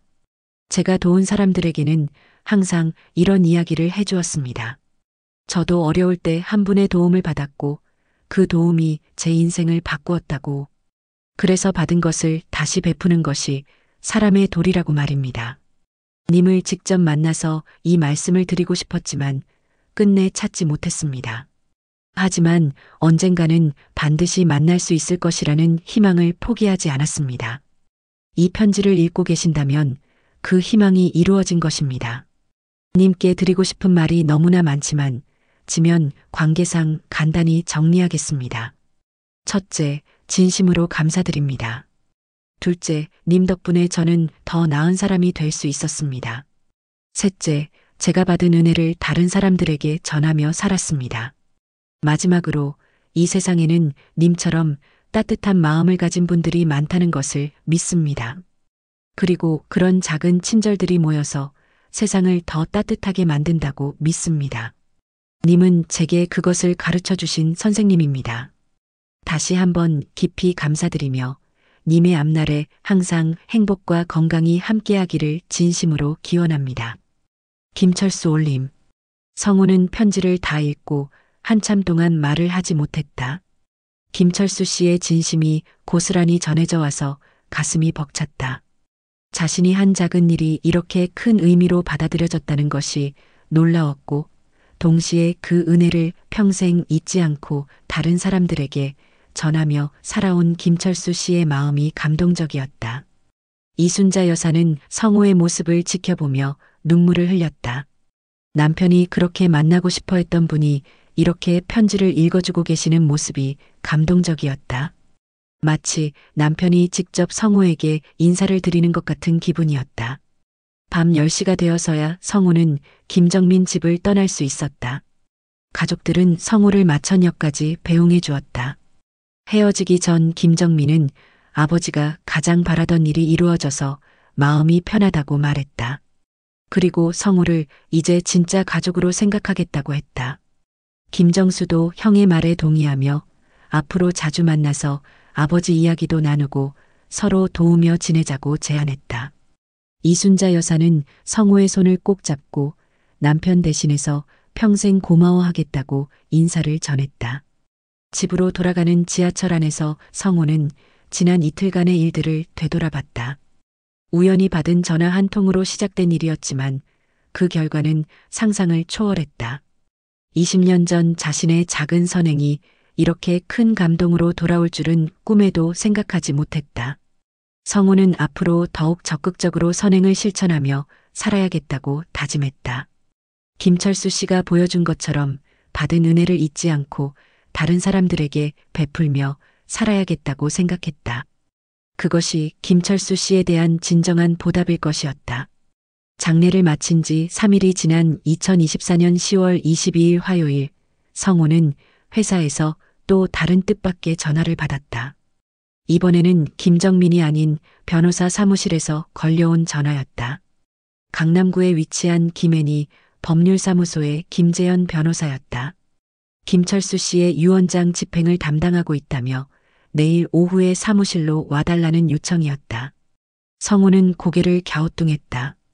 유언장에 자신이 언급될 이유가 무엇인지 이해할 수 없었다. 김철수 씨와는 20년 전 단 한 번의 만남이 전부였는데 유언장에 등장한다는 것이 믿기지 않았다. 하지만 변호사의 정중하면서도 단호한 어조에서 중요한 일임을 느낄 수 있었다. 성우는 다음 날 오후 휴가를 내고 테헤란로에 위치한 김앤이 법률사무소를 찾기로 했다. 그날 밤 아내 미영에게 상황을 설명하자 미영도 놀라워했다. 남편이 김철수 씨 가족들과 맺은 인연에 대해서는 이미 잘 알고 있었지만 유언장에 언급되었다는 것은 예상치 못한 일이었다. 혹시 김철수 씨가 마지막 감사 인사를 유언으로 남긴 것은 아닐까 하고 미영이 추측해봤다. 아니면 성우에게 특별한 부탁을 남기셨을 수도 있다고 말했다. 성우도 비슷한 생각이었다. 설마 물질적인 것을 물려주시려는 것은 아닐 거라고 생각했다. 2024년 10월 23일 수요일 오후 2시 성우는 김앤이 법률사무소에 도착했다. 강남역 근처 고층 빌딩 18층에 위치한 사무실은 생각보다 규모가 컸다. 대기실에는 고급스러운 가구들이 배치되어 있었고 벽면에는 여러 법조인들의 사진과 수상 내역들이 걸려 있었다. 김재현 변호사는 40대 초반의 차분하고 신중한 인상을 가진 사람이었다. 그는 성우를 정중하게 맞아주며 회의실로 안내했다. 회의실은 넓고 밝았으며 대형 원목 테이블이 중앙에 놓여 있었다. 회의실에는 이미 김정민과 김정수 형제가 와 있었다. 그들은 성우를 보자 반갑게 인사했지만 표정이 평소보다 진지했다. 무언가 중대한 발표가 있을 것임을 직감할 수 있었다. 이순자 여사도 함께 왔는데 검은색 정장을 입고 긴장한 모습이었다. 김재현 변호사는 성우가 자리에 앉자 정식으로 유언장 공개를 시작했다고 말했다. 김철수 씨는 2021년부터 유언장을 작성하기 시작했고 올해 초 최종 수정본을 완성했다고 설명했다. 그리고 그 유언장에는 성호에 관한 놀라운 내용이 담겨 있었다. 변호사가 유언장을 낭독하기 시작했다. 처음 부분은 가족들에 대한 일반적인 내용들이었다. 부인 이순자에게는 마천동 아파트와 예금 일부를, 장남 김정민에게는 대한건설 퇴직금과 적금을, 차남 김정수에게는 보험금과 남은 예금을 물려준다는 내용이었다. 그런데 유언장 중간 부분에서 성호의 이름이 등장했다. 변호사는 잠시 성호를 바라본 후 천천히 읽기 시작했다. 나의 인생을 다시 살게 해준 은인 박성호님께 진심 어린 감사의 마음을 담아 다음과 같이 유증한다는 문장으로 시작되었다. 성호는 순간 숨이 막혔다. 유증이라니 자신이 김철수 씨로부터 뭔가를 물려받는다는 뜻이었다. 하지만 그럴 이유가 전혀 없었다. 20년 전 3,500원을 빌려준 것이 전부인데 그것이 유산을 받을 만큼 큰 일이었을까? 성호의 머리는 혼란스러워졌다. 변호사는 계속 읽어내려갔다. 첫 번째 내용이 발표되는 순간 회의실에 정적이 흘렸다. 첫째, 나의 부동산 중 강남구 역삼동 상가 건물 지분 100%를 박성호님께 증여한다. 현재 시가 약 35억 원 상당이다. 성호는 자신의 귀를 의심했다. 35억 원? 그런 거액을 자신에게 물려준다고? 회의실에 있던 모든 사람들이 성호를 바라봤다. 김정민과 김정수도 이미 내용을 알고 있었지만 실제로 발표되는 순간의 무게감을 새삼 느끼고 있었다. 변호사는 유언장을 계속 읽었다. 둘째, 박성호 님이 원한다면 우리 가족이 새로 설립할 건설회사의 임원진으로 모실 것을 가족들에게 부탁한다. 셋째, 박성호 님의 자녀들이 대학 진학이나 취업에 어려움이 있다면 우리 가족이 최선을 다해 도울 것을 당부한다. 성호는 완전히 충격에 빠졌다. 단순히 부동산만 물려주는 것이 아니라 아예 가족으로 받아들이겠다는 의미였다. 회사 임원직 제한, 자녀들 교육 지원까지. 20년 전 3,500원이 이런 결과를 낳을 줄은 상상도 못했다. 변호사는 유언장의 마지막 부분을 읽었다. 박성호님, 20년 전 강남터미널에서 절망에 빠진 저에게 손을 내밀어 주신 덕분에 오늘의 제가 있을 수 있었습니다. 그 작은 친절이 제 가족 전체의 인생을 바꾸었습니다. 이제 제가 받은 은혜를 보답할 차례입니다. 부디 거절하지 마시고 받아주십시오. 성호는 눈물을 참을 수 없었다. 자신도 기억하지 못했던 작은 도움이 이런 거대한 보답으로 돌아온 것이었다. 김정민과 김정수도 눈시울을 붉혔다. 아버지의 간절한 마음이 고스란히 전해졌기 때문이었다. 김재현 변호사는 추가 설명을 했다. 김철수 씨가 물려준 역삼동 상가 건물은 1998년에 매입한 것이었다고 했다. 당시에는 평당 가격이 그리 비싸지 않았지만 강남 개발과 함께 가치가 급상승했다. 현재는 지하 1층, 지상 5층 규모의 상가 건물로 임대 수익만으로도 연간 3억 원이 넘는 수익을 올리고 있는 우량 부동산이었다. 더욱 놀라운 것은 김철수 씨가 이 건물을 어떻게 구입할 수 있었는지에 대한 이야기였다. 2006년 서울로 다시 올라온 후 대한건설에서 열심히 일하면서 모은 돈으로 2008년 작은 상가 하나를 매입했다. 그리고 그 상가에서 나오는 임대 수익과 본인 월급을 합쳐서 조금씩 부동산 투자를 확대해 나갔다. 특히 2010년대 초반 강남 일대의 재개발 소식을 미리 파악하고 역삼동 상가 건물을 매입한 것이 대박이었다. 건설업에 오래 종사한 경험으로 부동산 가치 상승을 예측한 것이었다. 그 결과 현재 35억 원 상당의 자산이 된 것이었다. 성호는 도저히 받을 수 없다며 강력히 사양했다. 3,500원을 빌려준 것으로 35억 원을 받는다는 것은 너무 과분했다. 더군다나 김철수 씨의 가족들이 있는데 자신이 그런 큰 유산을 받을 수는 없었다. 하지만 김정민이 나서서 설득했다. 아버지의 마지막 소원이라며 꼭 받아달라고 간청했다. 아버지가 생전에 늘 하시던 말씀이 있었다고 했다.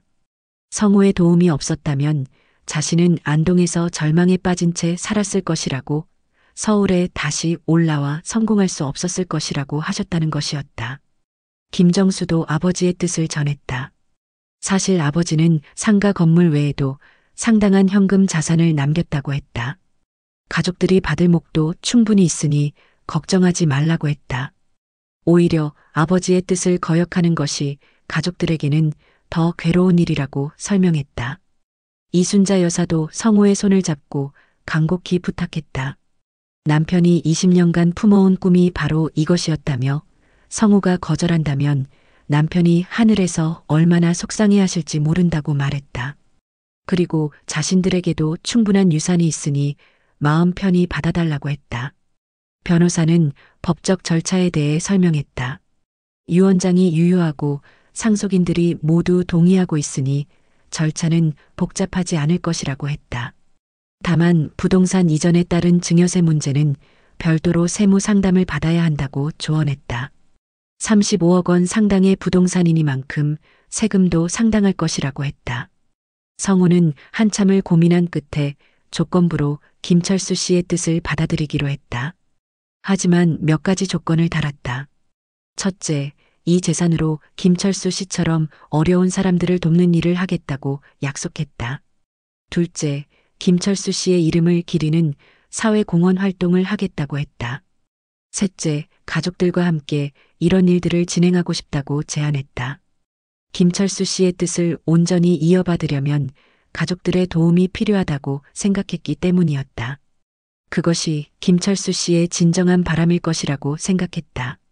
김정민과 김정수는 성우의 조건에 깊이 감동했다. 역시 아버지가 평생 고마워했던 분답다고 말했다. 단순히 재산을 받아서 개인적으로 사용하는 것이 아니라 사회에 환원하겠다는 뜻이니 아버지도 하늘에서 기뻐하실 것이라고 했다. 그들도 성우와 함께 사회 공헌 활동을 하고 싶다고 제안했다. 김정민은 회사를 다니면서도 시간을 내서 도와드리겠다고 했고, 김정수는 사회복지사로서의 경험을 활용해서 어려운 사람들을 찾아내고 도와드리는 일을 하겠다고 했다. 회의를 마친 후 성우는 복잡한 심정으로 회사로 돌아왔다. 하루아침에 35억 원의 부동산을 소유하게 된 것이었다. 동료들에게는 아직 이 사실을 알리지 않았다. 너무 갑작스러운 일이라 정리할 시간이 필요했다.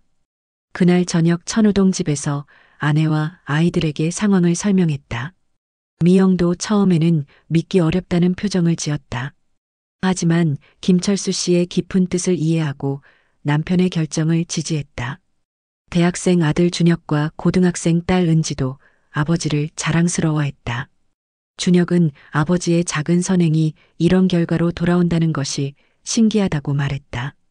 그리고 자신도 나중에 아버지처럼 다른 사람들을 도우며 살고 싶다고 했다. 은지도 마찬가지였다.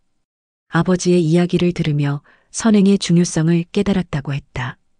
그날 밤 성우는 잠들기 전 김철수 씨를 생각했다.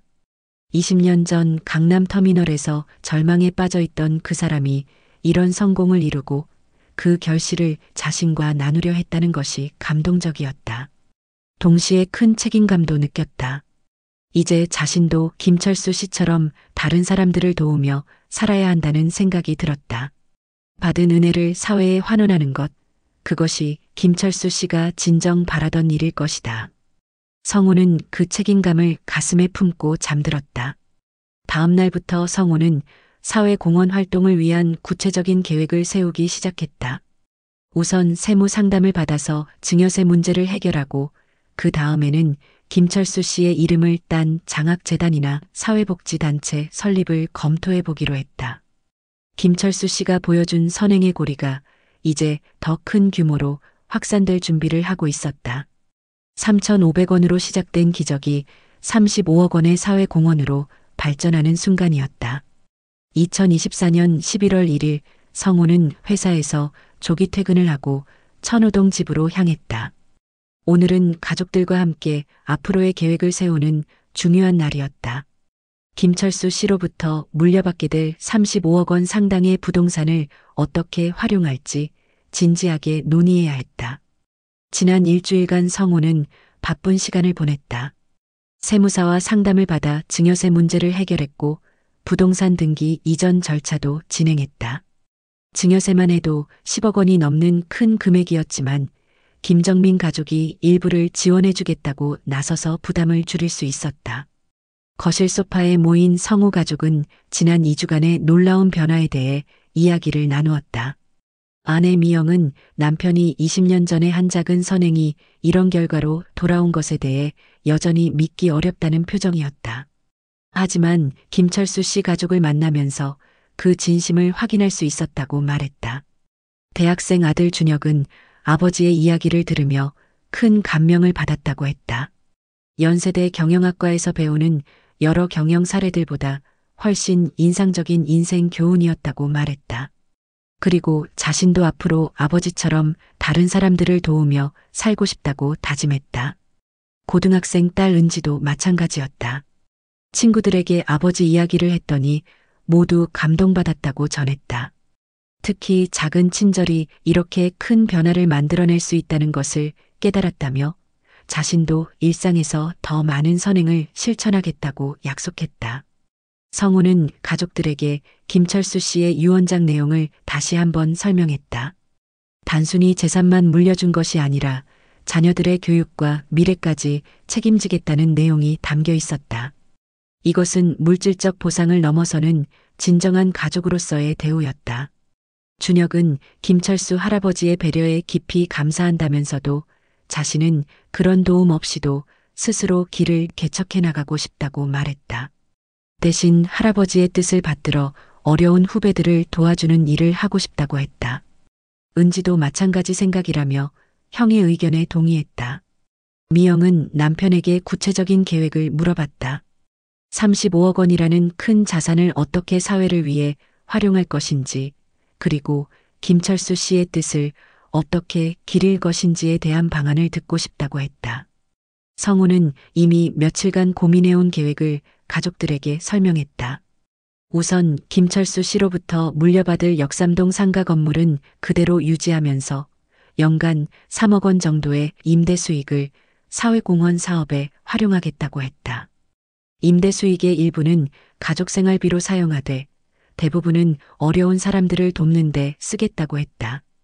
구체적으로는 어려운 가정의 자녀들을 위한 장학사업을 하고 싶다고 했다.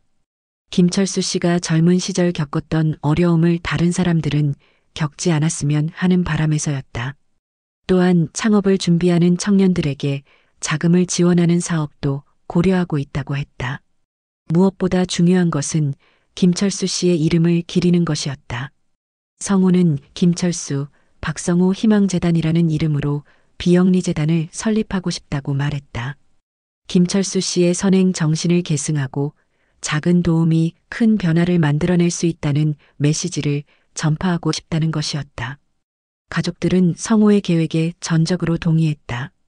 미영은 남편의 계획이 김철수 씨의 진정한 바람과 일치한다고 생각한다며 지지를 표명했다.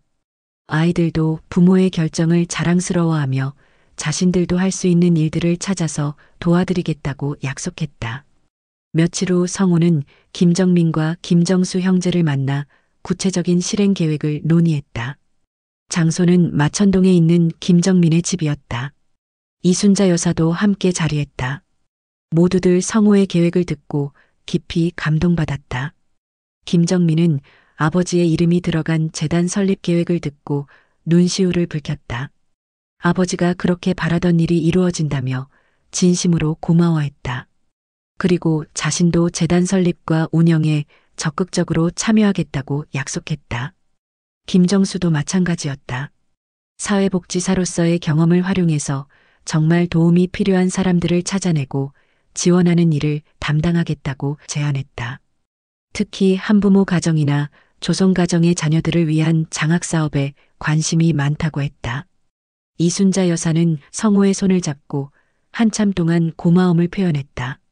남편이 그렇게 바라던 일들이 하나씩 현실이 되어가는 모습을 보니 마음이 뿌듯하다고 말했다. 그리고 자신도 나이가 많지만 할 수 있는 일이 있다면 기꺼이 도와드리겠다고 했다. 2024년 12월 성우는 본격적인 재단 설립 준비에 들어갔다. 변호사, 회계사, 세무사 등 전문가들의 도움을 받아 법인 설립 절차를 진행했다. 재단의 정관을 작성하고 이사진을 구성하고 기본 재산을 출연하는 복잡한 과정이 이어졌다. 재단의 공식 명칭은 김철수, 박성우 희망재단으로 정했다. 설립 목적은 경제적으로 어려운 가정의 자녀 교육 지원, 창업 준비 청년들에 대한 자금 지원, 그리고 지역사회 봉사활동 등으로 명시했다. 연간 예산은 임대 수익 3억 원을 기본으로 하되 추가 후원금도 받을 수 있도록 했다. 이사진은 성우가 이사장을, 김정민이 상임이사를, 김정수가 사업이사를 맡기로 했다. 외부 전문가들도 영입해서 투명하고 효율적인 재단 운영을 위한 시스템을 구축했다. 재단의 첫 번째 사업은 고등학생 50명에게 월 50만 원씩 장학금을 지원하는 것이었다.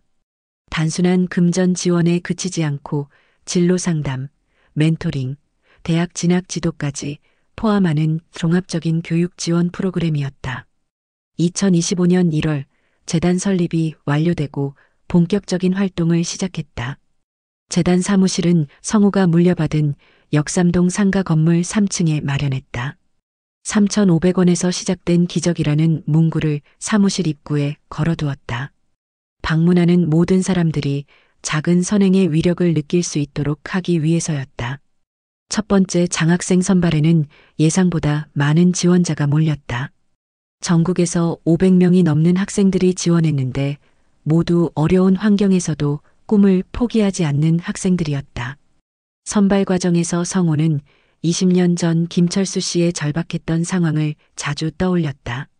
선발된 장학생들과의 첫 만남에서 성우는 김철수 씨의 이야기를 들려주었다. 어려운 시절에 받은 작은 도움이 어떻게 이런 큰 선순환으로 이어졌는지, 그리고 이제 그 학생들이 그 고리의 새로운 시작점이 된다고 설명했다. 한 학생이 질문했다. 자신들도 나중에 성공하면 다른 사람들을 꼭 도와야 하는 것인지를. 성우는 미소를 지으며 대답했다. 꼭 큰 성공을 해야만 남을 도울 수 있는 것은 아니라고, 작은 친절 하나라도 누군가에게는 큰 도움이 될 수 있다고 말했다. 재단 출범식에는 많은 사람들이 참석했다. 대명종합건설 동료들, 대한건설 직원들, 마천동과 천호동 주민들, 사랑이교회 교인들, 그리고 각계인사들까지 모두 김철수 씨와 성우의 특별한 인연에 감동받아 재단을 응원하러 온 것이었다. 출범식에서 성우는 감사 인사를 전했다. 20년 전 자신도 기억하지 못했던 작은 선행이 이렇게 큰 결실을 맺게 되었다고, 이제 그 은혜를 사회에 환원하며 살겠다고 약속했다. 김정민도 인사말에서 아버지의 꿈을 언급했다. 아버지는 늘 자신이 받은 도움을 다른 사람들에게 베풀며 살고 싶다고 하셨는데 이제 그 꿈이 더 큰 규모로 실현된다고 말했다. 재단 활동이 본격화되면서 언론의 관심도 높아졌다. 3,500원이 35억 원으로 돌아온 기적 같은 이야기라는 제목의 기사가 여러 매체에 보도되었다. 많은 사람들이 감동을 받았고 재단에 후원을 하겠다는 연락이 이어졌다. 성우는 갑작스러운 관심에 당황했지만 이것도 김철수 씨의 뜻이라고 생각했다. 더 많은 사람들이 작은 선행의 중요성을 깨닫고 실천한다면 세상이 조금 더 따뜻해질 것이라고 믿었다. 2025년 3월 재단 설립 3개월을 맞아 첫 번째 성과 발표회가 열렸다. 장학생 10명이 모두 참석한 자리에서 그들의 변화된 모습을 확인할 수 있었다. 성적 향상은 물론이고 무엇보다 꿈에 대한 확신을 갖게 된 것이 가장 큰 성과였다. 한 장학생은 의사가 되어 어려운 사람들을 치료하고 싶다고 했다. 또 다른 학생은 교사가 되어 후배들을 가르치고 싶다고 했다. 사회복지사, 간호사, 공무원 등 다양한 꿈을 가진 학생들이 모두 한 가지 공통점이 있었다. 남을 도우며 살고 싶다는 마음이었다. 성우는 그 모습을 보며 김철수 씨의 꿈이 실현되고 있음을 느꼈다. 20년 전 3,500원으로 시작된 선행의 고리가 이제 50개의 새로운 고리로 확장되고 있었다. 그리고 그 고리들은 앞으로 수백, 수천 개의 새로운 고리들을 만들어낼 것이었다. 2025년 6월 23일 성호는 재단 사무실에서 두 번째 기수 장학생들을 맞이했다. 첫 번째 기수가 대학에 진학한 후 새로운 100명의 학생들이 선발된 것이었다. 새로운 장학생들에게 성호는 여전히 같은 이야기를 들려주었다. 20년 전 3,500원으로 시작된 기적 같은 이야기. 그리고 이제 그들이 그 이야기의 새로운 주인공이 된다는 것을 한 학생이 물었다. 정말 3,500원으로 이 모든 게 시작된 건지. 성호는 웃으며 대답했다. 그렇다고. 하지만 정확히 말하면 3,500원이 아니라 그 돈에 담긴 따뜻한 마음이 이 모든 걸 만들어낸 것이라고. 성호는 창밖을 바라보며 생각했다. 김철수 씨는 정말 위대한 사람이었다. 단순히 은혜를 갚은 것이 아니라 그 은혜가 영원히 순환할 수 있는 시스템을 만들어준 것이었다. 이제 매년 수백 명의 학생들이 도움을 받고 그들이 성장해서 또 다른 사람들을 도울 것이었다. 그날 저녁 성호는 모란공원에 있는 김철수 씨의 묘지를 찾았다. 첫눈이 내리기 시작하는 겨울밤이었다. 묘비 앞에서 성호는 깊게 절을 올리고 조용히 말했다. 할아버지, 약속을 지키고 있습니다. 받은 은혜를 사회에 환원하며 살고 있고 할아버지의 이름으로 더 많은 사람들을 돕고 있습니다. 그리고 이 일은 앞으로도 계속될 것입니다. 하늘에서는 눈이 계속 내리고 있었다. 하얀 눈송이들이 묘지를 덮으며 모든 것을 새롭게 만들고 있었다. 성호는 그 눈을 바라보며 새로운 시작을 느꼈다. 20년 전 3,500원으로 시작된 이야기가 이제 진정한 완성을 향해 나아가고 있었다. 집으로 돌아가는 길에 성호는 마음속으로 다짐했다. 앞으로도 계속해서 작은 선행을 실천하며 살겠다고. 그리고 김철수 씨가 보여준 것처럼 받은 은혜를 더 큰 은혜로 돌려주며 살겠다고. 3,500원으로 시작된 기적은 이제 끝이 아니라 새로운 시작이었다. 매년 수백 명의 젊은이들이 꿈을 키워가고 그들이 사회에 나가서 또 다른 사람들을 도울 것이었다. 김철수 씨가 꿈꾸던 아름다운 선순환이 영원히 계속될 것이었다. 2025년 7월 15일 성호는 회사에서 조기 퇴근을 하고 역삼동에 위치한 재단 사무실로 향했다. 오늘은 특별한 날이었다. 첫 번째 장학생 기수 중에서 대학에 합격한 학생들과 만나는 자리가 마련되어 있었다. 50명의 장학생 중 48명이 대학에 진학하는 쾌거를 이뤄낸 것이었다. 재단 사무실 3층 회의실에는 합격 소식을 들고 온 학생들과 학부모들로 북적였다.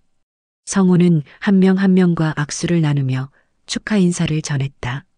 학생들의 얼굴에는 희망과 감사의 빛이 가득했다. 1년 전 처음 만났을 때의 불안한 모습과는 완전히 달라진 모습이었다. 특히 성호의 마음을 뭉클하게 만든 것은 학생들의 진학 분야였다. 의예과 3명, 간호학과 8명, 교육학과 7명, 사회복지학과 6명 등 대부분이 남을 돕는 직업과 관련된 학과를 선택했다. 1년간 재단에서 받은 교육과 멘토링의 영향이 컸다. 연세대 의예과에 합격한 이수진 학생은 성호에게 감사 인사를 전했다. 재단의 도움이 없었다면 꿈조차 꿀 수 없었던 일이라며 의사가 된 후에는 반드시 어려운 환경의 환자들을 도우며 살겠다고 약속했다. 김철수 할아버지처럼 받은 은혜를 사회에 환원하겠다고 다짐했다. 서울대 교육학과에 합격한 박민수 학생도 마찬가지였다. 가정 형편상 대학 진학을 포기할 뻔했는데 재단의 장학금과 멘토링 덕분에 꿈을 이룰 수 있었다며 훌륭한 교사가 되어 후배들을 가르치고 싶다고 말했다. 성호는 학생들의 이야기를 들으며 김철수 씨가 꿈꾸던 선순환이 현실이 되고 있음을 실감했다.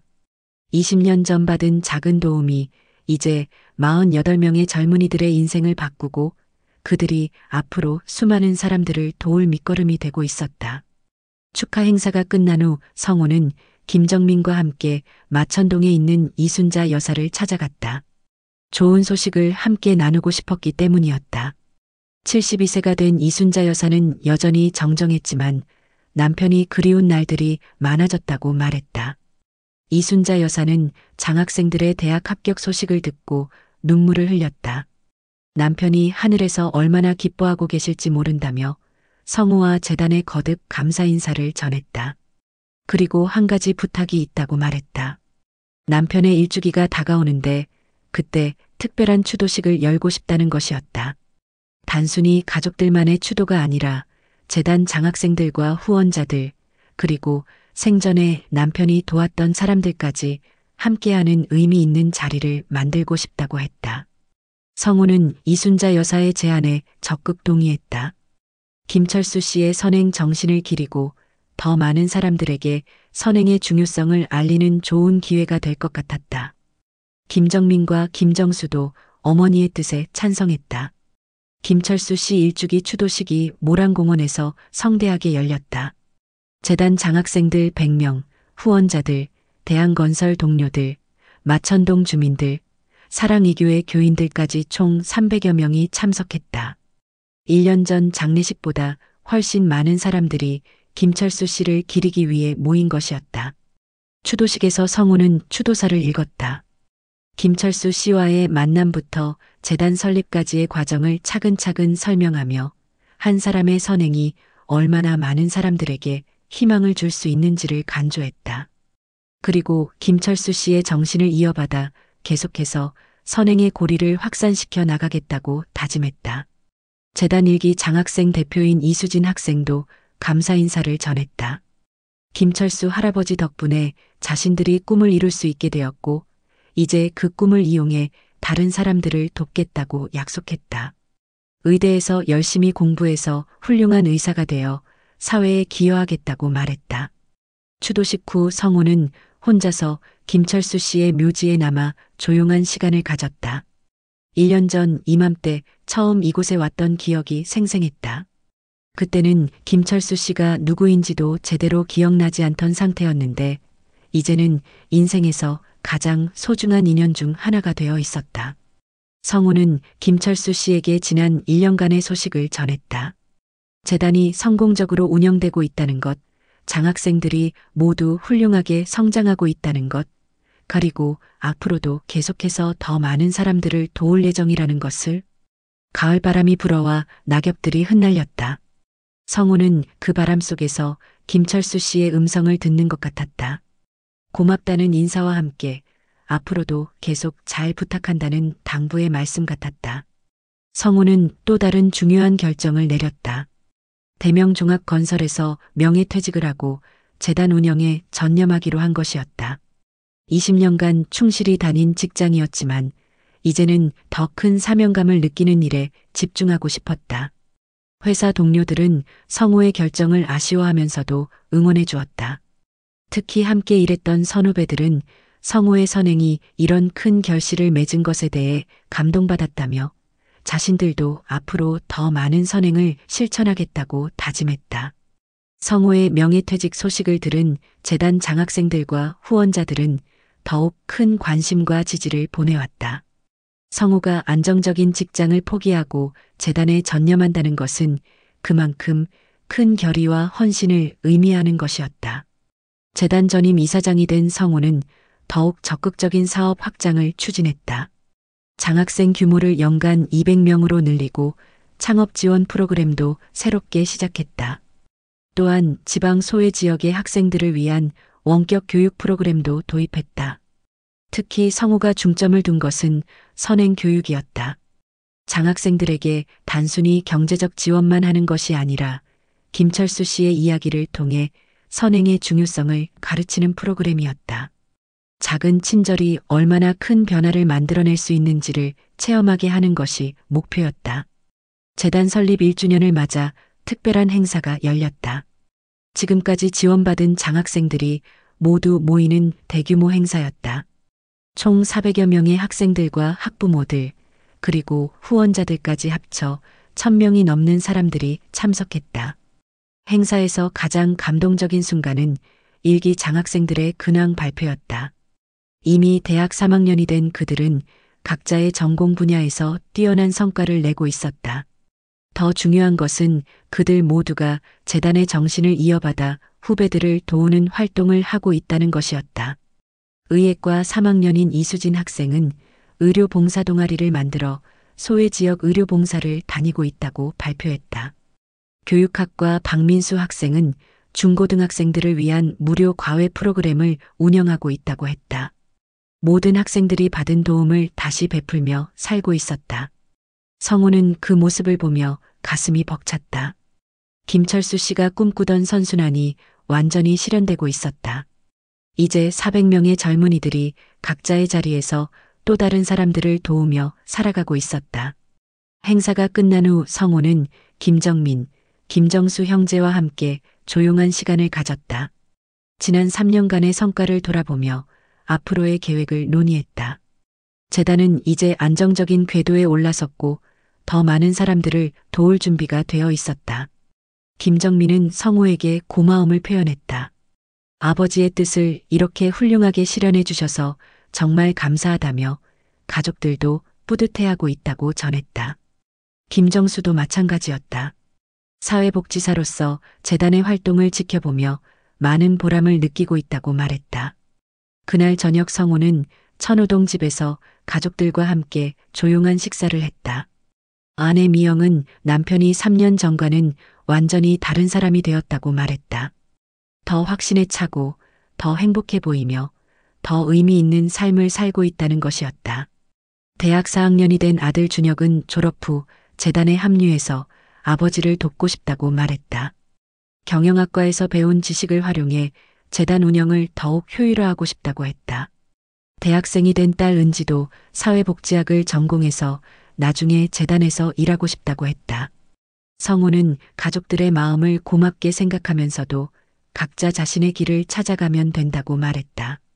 재단 일에 얽매일 필요는 없고 어떤 일을 하든 김철수 할아버지처럼 다른 사람들을 도우며 살면 된다고 조언했다. 그날 밤 성우는 침대에 누워 지난 3년간의 일들을 되돌아봤다. 2024년 10월 17일 회사에서 받은 그 낯선 전화로 모든 것이 시작되었다. 그 전화가 없었다면 지금의 자신은 존재하지 않았을 것이다.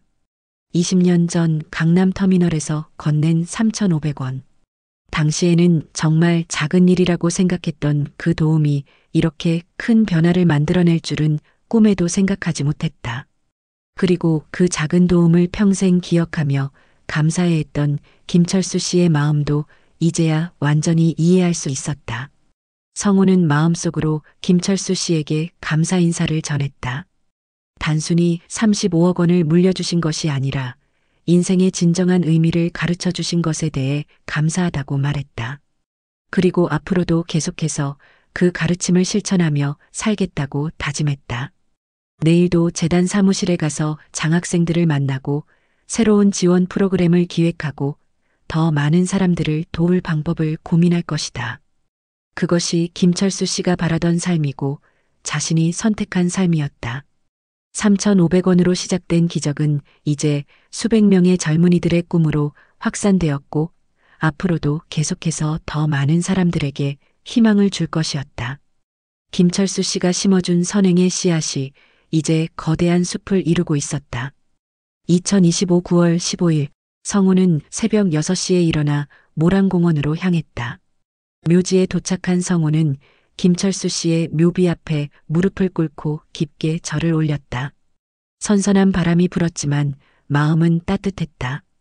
김철수 씨 덕분에 자신의 인생이 완전히 바뀌었고 그 변화를 통해 수많은 사람들을 도울 수 있게 되었다는 것에 깊은 감사를 느꼈다. 성우는 김철수 씨에게 감사 인사를 전했다. 단순히 35억 원을 물려주신 것이 아니라 인생의 진정한 의미를 가르쳐 주신 것에 대해 평생 감사하겠다고 말했다. 그리고 앞으로도 계속해서 김철수 씨의 정신을 이어받아 더 많은 사람들을 도우며 살겠다고 다짐했다. 묘지를 떠나는 길에 성우는 하늘을 바라봤다. 구름 사이로 따뜻한 햇살이 내려오고 있었다. 그 햇살 속에서 성우는 김철수 씨의 미소를 보는 것 같았다. 고맙다는 인사와 함께 잘하고 있다는 격려의 미소 같았다. 집으로 돌아가는 차 안에서 성우는 생각했다. 수십 년 전 강남터미널에서 건넨 3,500원이 이렇게 큰 변화를 만들어낼 줄은 꿈에도 생각하지 못했다. 하지만 이제 알 수 있었다. 진정한 기적은 돈의 액수에 있는 것이 아니라 그 돈에 담긴 따뜻한 마음에 있다는 것을, 그리고 그 따뜻한 마음이 한 사람에서 다른 사람으로 또 다른 사람으로 전해지면서 세상을 조금씩 더 아름답게 만들어 간다는 것을. 김철수 씨는 그것을 가르쳐준 인생의 스승이었다. 3,500원으로 시작된 기적은 이제 끝이 아니라 영원한 시작이 되었다. 수천 명의 젊은이들이 김철수 씨의 정신을 이어받아 각자의 자리에서 다른 사람들을 도우며 살아갈 것이다. 그리고 그들이 도운 사람들이 또 다른 사람들을 도우며 선행의 고리는 영원히 이어질 것이었다. 성우는 마음속으로 김철수 씨에게 마지막 인사를 전했다. 할아버지 덕분에 정말 의미 있는 인생을 살 수 있게 되었다고, 그리고 이 선행의 고리를 영원히 이어가겠다고 약속했다. 작은 친절이 만든 거대한 기적, 그 기적은 이제 영원히 계속될 것이었다.